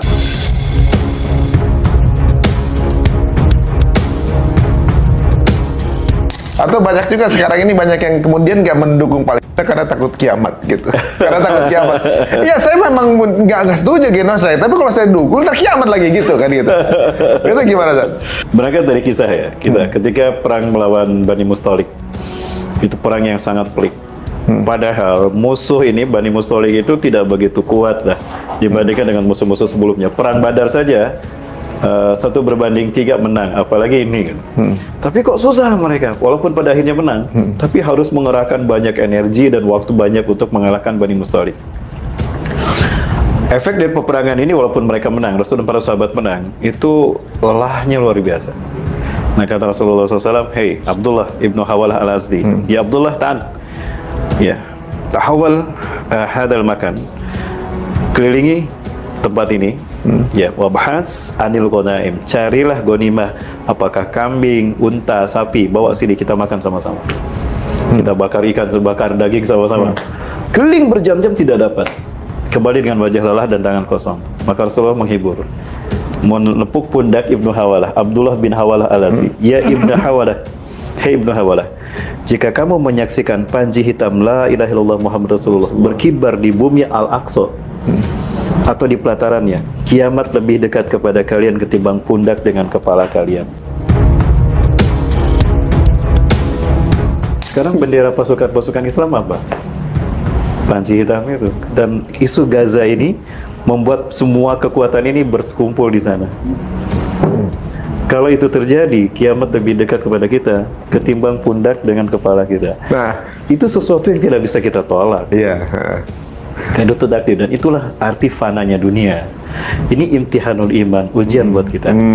Ujian buat kita. Dengan kita atau tanpa kita itu pasti terjadi. Pasti terjadi. Iya. Betul. Dan Allah Polanya yang punya Allah semua. Allah Subhanahu wa taala. Oh, Jadi memang kita harus menerima takdir itu, bahwa memang dunia ini sementara. iya benar-benar. Dan kematian itu pasti. Iya, Dan iya. jangan ditakuti sebetulnya kiamat. Kenapa jangan ditakuti? Karena ditakuti ataupun tidak kan pasti terjadi. Ini pelajaran penting dari kisah Bani Israil juga nih. Di zaman Nabi Daniel. Ada Nabi Daniel itu? Ada. Aduh, saya baru tahu sekarang. Nabi Daniel itu. Nabi Daniel ini makamnya ada di Mesir, berdampingan dengan makam Nabi Luqmanul Hakim. Luqmanul Hakim itu Nabi itu? Nabi, saya yakin beliau Nabi. Oh. Nabi yang di luar 25 Nabi dan Rasul. Kan Nabi ada 124.000 orang. Ada Dan namanya pun ada di Quran. Namanya pun ada di Quran. Yang menarik Pantas nanti dia jadi satu Nabi ada yang menarik tuh. Nabi Zulkifli, itu bukan nama asli, itu kunyah. Aslinya? Zu artinya yang punya, Kifl itu candi. Zulkifli yang punya candi. Kira-kira dari mana? Oh. Apakah kemudian ada hubungannya dengan Candi Borobudur. Nanti kita bahas. Aduh, mengutik lagi yang lain. Kemudian nah, Nabi Daniel ini terkenal apapun yang beliau minta Allah kabulkan. Nah, Bani Israil ini takut dengan kematian. Siapapun saya kira takut dengan kematian, termasuk kita ya, termasuk saya. Nah, makanya mereka berpikir kemudian, Nabi kita kan kalau minta pasti Allah kabulkan. Oh, benar juga. Terus apa maksudnya? Kalian takut mati nggak? Ya, takut mati. Bagaimana kita bisa ibadah dengan khusyuk kalau bayang-bayang kematian terus kematian terus membayangi kita? Nah, kita nggak akan khusyuk ibadah. Mintalah mereka pada Nabi Daniel agar Allah mencabut kematian itu dari kita. Mau hidup selamanya gitu. Nah, kata Nabi Daniel, gila kalian. Apa kalian tidak beriman pada takdir Allah? Kami beriman. Tapi bagaimana kami bisa khusyuk beribadah kalau kami selalu ditakuti oleh kematian, bayang-bayang kematian? Akhirnya qadarullah dikabulkan Allah. Nabi Daniel berdoa agar kematian dicabut dari mereka, dikabulkan Allah. Senangnya bukan main ketika mereka tahu bahwa Allah mengabulkan doa. Bayangan mereka hidup tanpa kematian enak, nyaman, bebas, merdeka. Tapi ternyata apa yang terjadi? Justru masalah makin tumpuk. Lebih susah hidup, lebih hancur hidup tanpa kematian. Contoh, orang sakit parah, Nggak mati-mati. Kebayangkan seumur hidup dia sakit. Kemudian di rumah yang tadinya ada 4 orang, mungkin masalah sedikit. Makin lama makin ramai masalah, makin numpuk.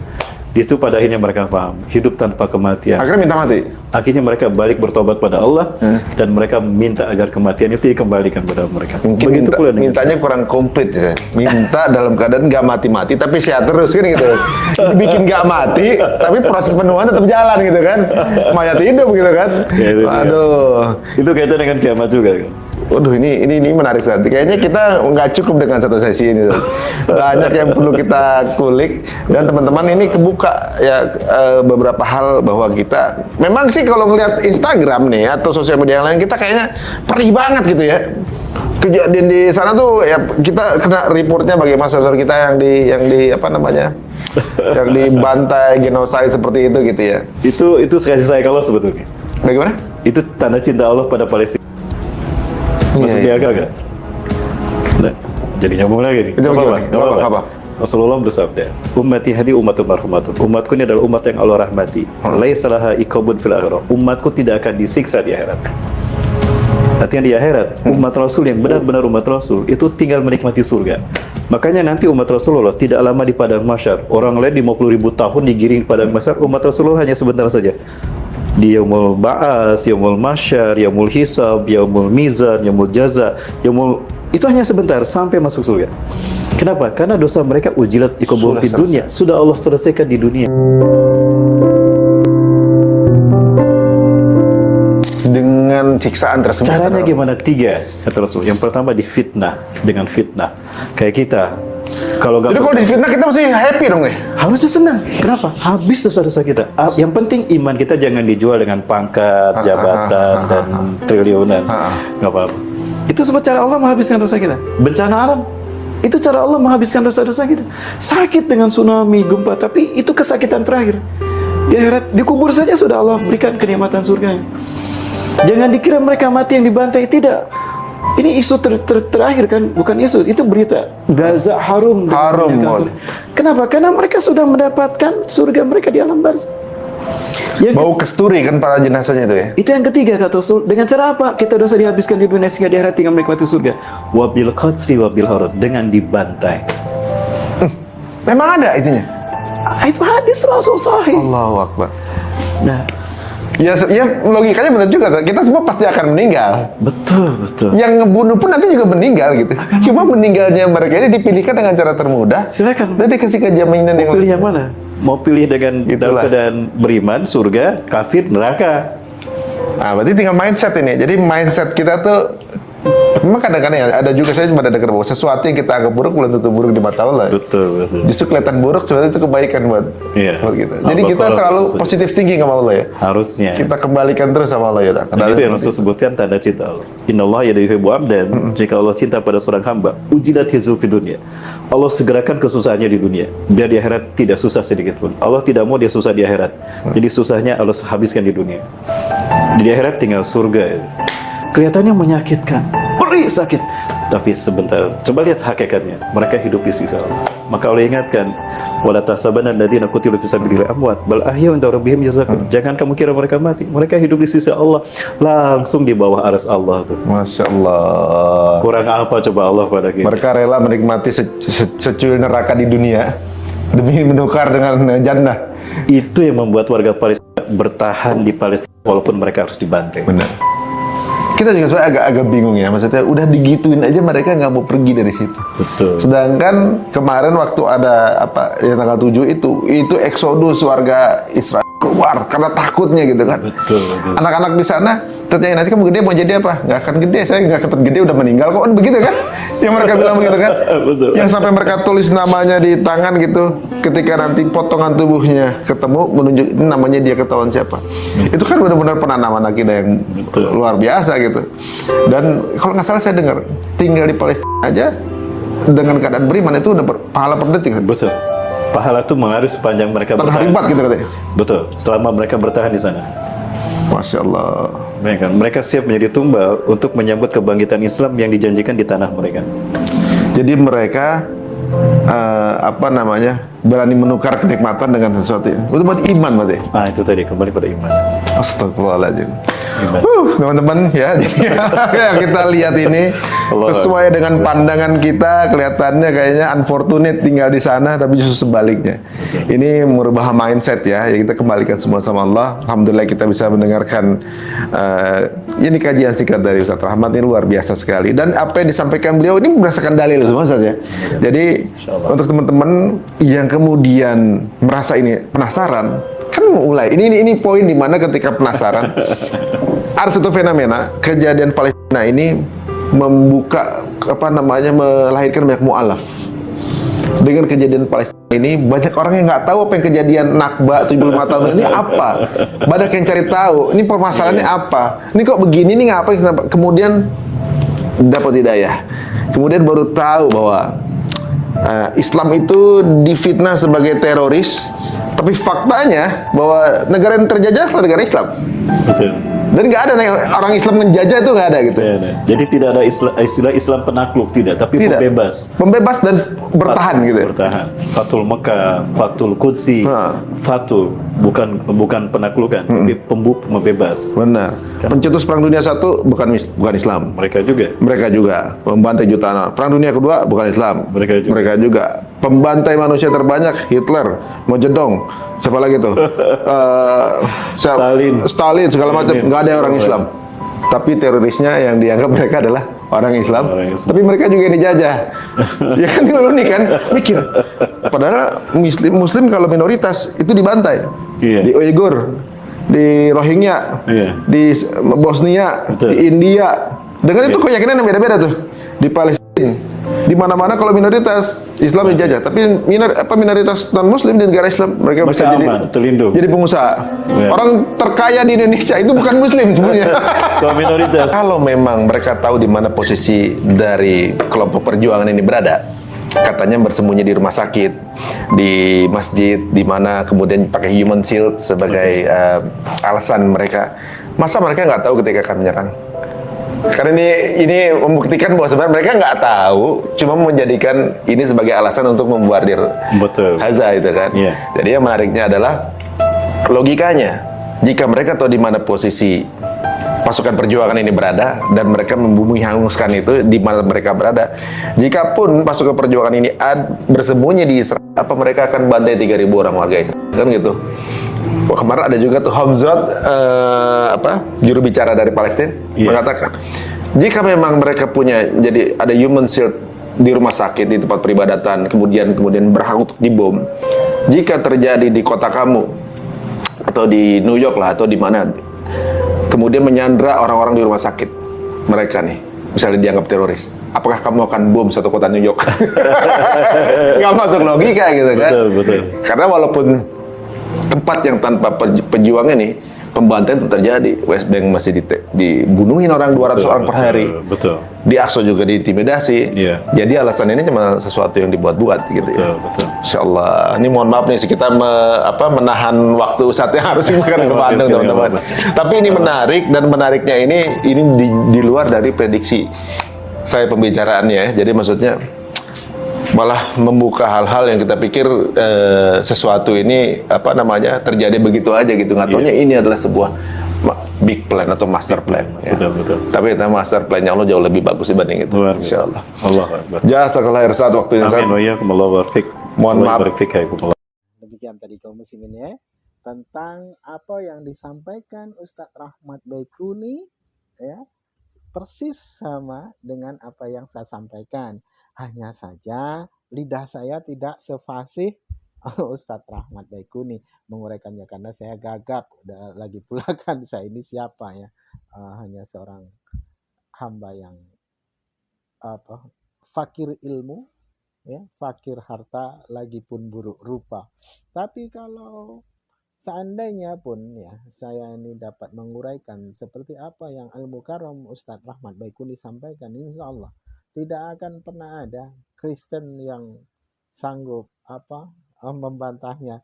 Jangankan saya dapat lantang seperti Ustadz Rahmat Baikuni dengan hafalannya, dengan ingatannya, sedangkan saya sendiri yang sering lupa dan gagap pun, orang-orang Kristen tidak pernah dapat membantah dari apa yang pernah saya sampaikan. Karena memang orang-orang Kristen pada abad pertama, mereka ini juga adalah seorang pembantai. Yang dimana orang-orang Yahudi dahulu, ya, orang-orang Kristen pada abad pertama ini pernah membantai orang-orang Yahudi itu hampir punah. Yang dimana jalanan-jalanan ya itu sampai di lorong-lorong kota itu pada zaman dahulu orang-orang penjaga bait suci itu dibantai sehingga lorong-lorong itu tergenang dengan darah, sehingga kuda pun tidak dapat berlalu bukan terhalang oleh karena bangunan yang tumbang ya oleh karena peperangan ataupun pokok-pokok kayu yang tumbang oleh karena peperangan, tapi tidak dapat berlalu karena terhalang genangan darah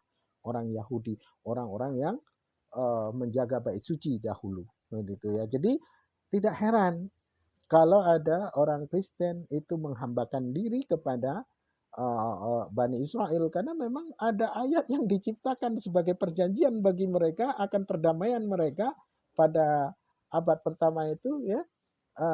Keselamatan hanya datang dari bangsa Yahudi gitu ya.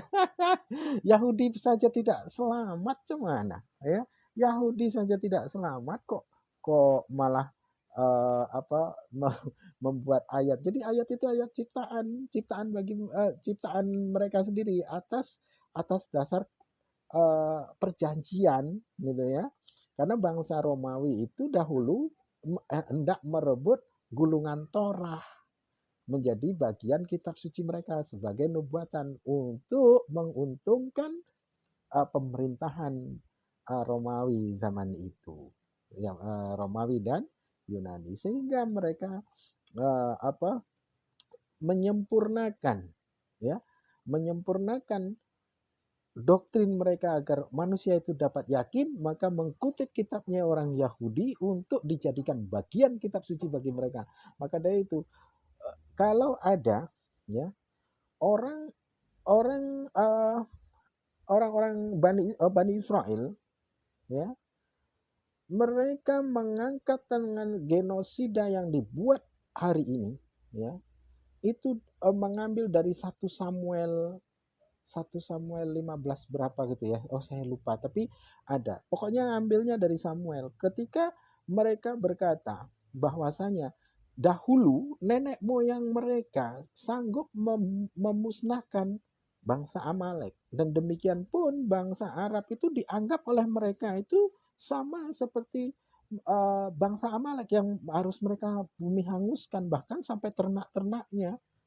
Kalau dipikir-pikir ternaknya itu salah apa, kan? Binatang-binatang yang menjadi peliharaan itu punya salah apa rupanya, punya dosa apa sehingga harus dimusnahkan.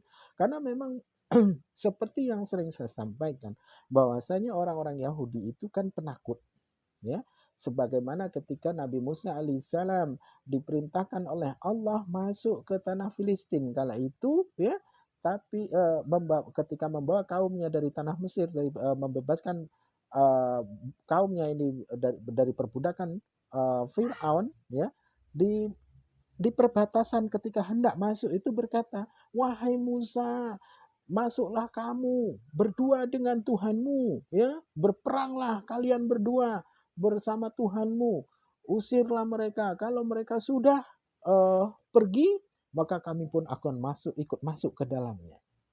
Nah, lalu Allah murka, lalu Allah haramkan selama 40 tahun bangsa Israel itu untuk masuk ke tanah Palestina, sehingga mereka terkocar kacir ya. Ada yang mati di padang gurun, terserak-serak ke negeri-negeri orang. Karena memang Bani Israel itu tidak mempunyai negeri, tidak mempunyai negara. Mereka adalah bangsa pengembara. Sebagaimana uh, Kain, ya, Kain itu dihalau, ya, di dalam kejadian itu Kain itu dihalau gitu ya, dan akan menjadi pengembara selama-lamanya. Nah, gitu. Itu ceritanya kan seperti itu. Lalu dengan ketakutan mereka, dengan kepengecutan mereka, ya, mereka menciptakan ayat yang dimana ayat itu dikatakan bahwasanya Yakub bergumul dengan Tuhan. Nabi Yakub ini bergumul, berkelahi, bergulat dengan Tuhan. Lalu Yakub memukul Yakub dipukul pangkal pahanya sehingga terplecok. Ya. Nah, masuk akalkah tidak jikalau Allah yang Maha Pencipta itu berkelahi dengan yang diciptakannya? Masuk akal pun tidak. Allah menampakkan diri dan berkelahi dengan manusia. Nauzubillah min dzalik. Maka itu sebenarnya itu adalah ayat yang dibuat oleh mereka agar dapat mendoktrin generasi muda bangsa Israel itu menjadi pemberani. Yang dimana mereka akan mengusir bangsa-bangsa lain dari Filistin. Nah, ya. Lalu mereka berkata, jikalaulah dahulu nenek moyang kita Yakub dapat mengalahkan Tuhan. Kalau Tuhan pun dapat nenek moyang kita kalahkan, apalagi bangsa kaum Kedar. Dianggapnya kita ini bangsa keledai. Kaum Kedar ini dianggapnya kaum keledai sama mereka, yang wajib dibinasakan.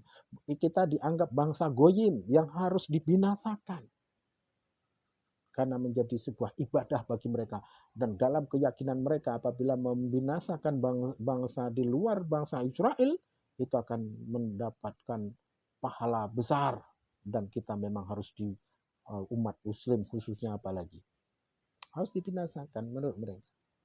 Nah, jadi kalaupun ada orang Kristen menjilat-jilat, ya, orang Yahudi, orang bangsa Israel, itu untungnya apa? Tidak ada untungnya. Toh mereka juga diludahi, toh mereka juga dicaci dan dimaki, ya. Bahkan dikatakan oleh mereka bahwasanya orang-orang Kristen ini adalah kaum Abodazarah, yang dimana mereka ini adalah penghimpun penyembahan kepada berhala. Dan di Talmud kitab mereka, orang-orang Israel ini, ya, bahwasanya Yesus itu dikatakan direbus, ya, dengan kotoran tinja di neraka. Itu saking rasisnya mereka ini, padahal Yesus ini adalah kaumnya sendiri, nabi yang diturunkan untuk mereka, datang dari bangsa mereka. Oleh karena apa? Jadi kalau orang Kristen menjilat-jilat itu aneh. Untungnya apa? Kalian akan diludahi. Tidak ada ayat itu benar bahasanya dikata keselamatan hanya datang dari bangsa Yahudi. Itu hanyalah ayat yang dibuat oleh orang-orang Yahudi zaman dahulu atas perjanjian, yang dimana kalian pun harus melayani mereka. Dengan dimana orang Kristen kenapa takluk sama orang-orang Yahudi, menurut sama orang-orang Yahudi, orang-orang Israel, itu karena terjadinya genosida yang dilakukan oleh orang-orang Kristen pada abad pertama, yang dimana jikalaulah itu diungkap maka akan menjadi malu orang-orang Kristen itu, sehingga kena sandra lah begitu, ya. Orang-orang Kristen disandra. Nah, makanya gereja-gereja konservatif yang ada di Amerika maupun di dunia barat, ya, itu mereka mendoktrin bahwasanya anak-anak muda Kristen dari semenjak sekolah minggu, ya, itu diajarkan, didoktrin untuk membantu Israel, dan itu menjadi sebuah penggenapan, yang dimana anjing itu akan memakan remah-remah, yang dimana Yesus berkata, ya, Yesus itu berkata, tidak patut dan tidak layak jikalau roti yang disediakan bagi anak-anak dilemparkannya kepada anjing. Lalu Perempuan ketika itu perempuan itu ya anaknya sakit, hendak meminta sembuhkan sakitnya. Padahal ini ayat bohong.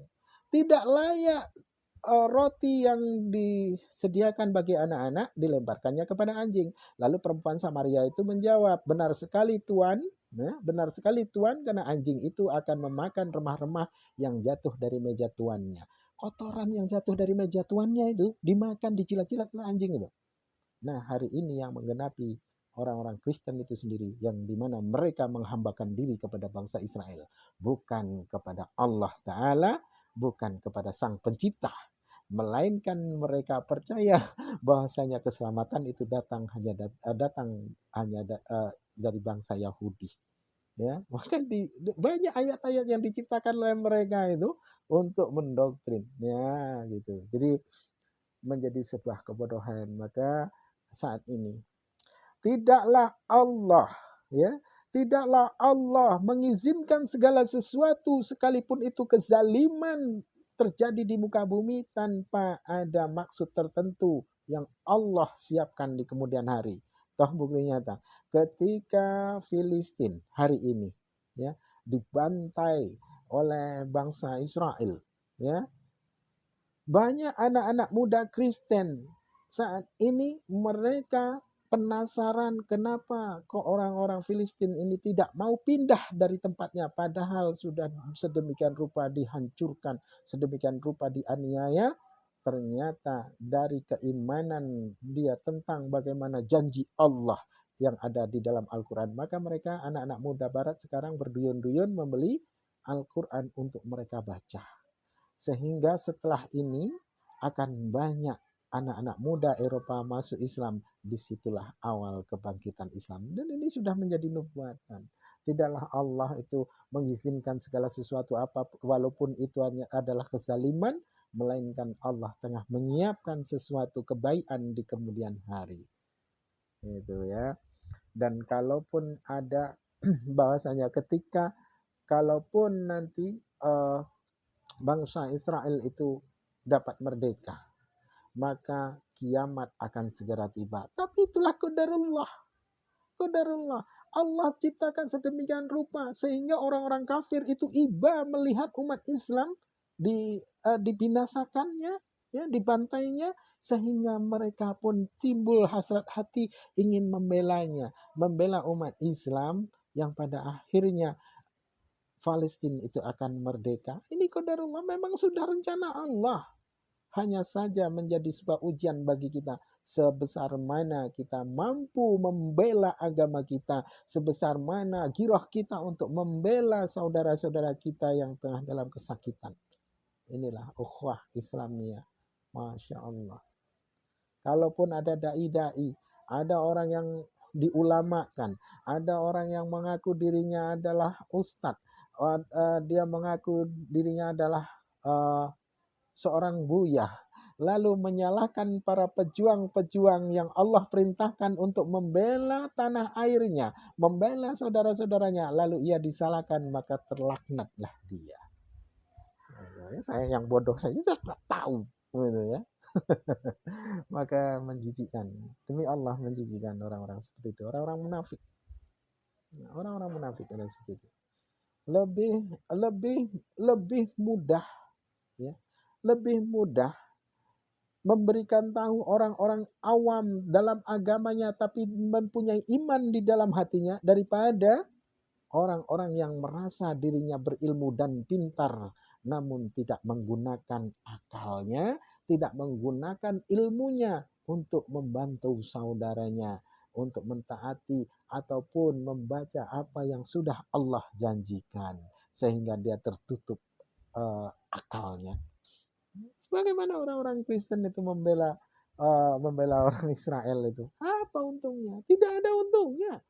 Bahkan mereka ini dicaci maki, bahkan pernah kalau tidak salah di tempatnya Bang Onim itu ya, saya nonton.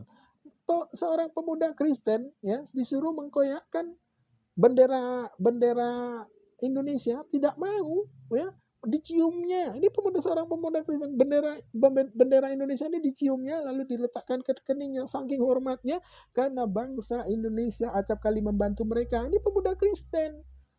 Aku Filistin katanya. Aku Filistin dan Indonesia itu saudara kita, saudara kandung kita. Mereka berkata begitu. Lah ini malah orang-orang Indonesia ya, Yahudi pesek ini ya. Ya tapi itulah tadi ya. Tapi yang lucu kalau yang orang Kristen membela Yahudi, membela Israel itu wajar karena kegoblokan mereka, kebodohan mereka, ketidaktahuan mereka. Dengan doktrin yang diciptakan sesungguhnya keselamatan hanya datang dari bangsa Yahudi, mereka meyakini itu kan goblok gitu. Keselamatan hanya datang dari Allah Ta'ala yang dimana Allah mengutus para nabi untuk menuntun kita ke jalan Allah, untuk menuju ke jalan Allah, menuju Allah, menuju ke surganya Allah. Bukan orang Yahudi. Yahudi ini apaan? Yahudi punya apa rupanya? Negara saja tidak punya. Mereka menindas menindas merampok itu loh. Beraninya juga soalnya sama anak-anak kecil ketika perang tentara lawan tentara, nangis mereka pakai pempes, menangis-nangis histeris. Bahkan tentara Israel saat ini banyak yang gila, banyak yang depresi, banyak yang guncang jiwanya mereka itu ya. Jadi inilah mereka menciptakan ayat-ayat yang makanya di dalam Bible itu ya, orang-orang Kristen sendiri di dalam Jesus Seminar mereka berkata sesungguhnya di dalam Bible ini hanya 18% saja yang masih dapat diindikasi belum kebenarannya, diindikasi bahwasanya itu perkataan Jesus gitu ya, hanya 18% saja. Selebihnya itu hanyalah ayat-ayat yang dibuat oleh mereka, orang-orang Kristen pada abad pertama dan perjanjian dengan orang-orang Yahudi, yang dimana orang Yahudi itu dahulu ketika pada abad pertama tertulis di Kisah Para Rasul, ada Nikanor, ada Nikolaus, ada Filipus. Nah itulah orang-orang Kristen pada abad pertama yang dahulu membantai orang-orang Yahudi pada abad pertama sehingga orang Yahudi itu hampir punah. Nah saat ini mereka orang-orang Israel hendak membunuh ataupun menghabisi bangsa Palestina, mereka pun menggunakan ayat yang tertulis di dalam Samuel, ya, yang dimana mereka juga berikrar kalau dahulu nenek moyang kita Tuhan saja dapat kalahkan, Yakub dapat mengalahkan Tuhan, ya, apakah hari ini kita sebagai anak cucunya generasi pemuda Israel harus bisa membinasakan bangsa di luar Israel, sebagaimana bangsa Amalek nenek moyang kita telah menghapusnya dari muka bumi. Itu ya. Tapi ingat, insya Allah, ya, insya Allah, Allah Maha mempunyai karya, ya. Karya Allah ini tidak akan pernah ada yang dapat menghalang-halanginya. Allah mempunyai skenario, yang dimana skenario ini akan memperlihatkan tentang kebesaran Allah pada orang-orang kafir, yang dimana orang-orang kafir yang mempunyai akal yang sehat, nalar yang waras, dapat membuka matanya tentang kebenaran itu, maka mereka pun pasti akan login, akan memeluk Islam. Oh iya nih, jadi kepanjangan di kamus ini, Masya Allah. Jadi itulah yang karena sudah mau maghrib ya, saya usaikan. Jadi demikian saja kaum muslimin ya yang dapat saya sampaikan. Semoga ini dapat menjadi sebuah kemanfaatan ya. Semoga Allah senantiasa merahmati para hamba Allah, akhi uhti ya. Allah murahkan dari segala urusan, Allah murahkan akhi uhti dari segala munajatnya, dan Allah murahkan dari apa yang akhi uhti usahakan, dan Allah pun imbalkan jannah dari segala apa yang akhi uhti beserta seluruh keluarga usahakan. Barakallah, saya akhiri video saya ini, kaum muslimin. Saya akhiri video ini. Wassalamualaikum warahmatullahi wabarakatuh. يا هدي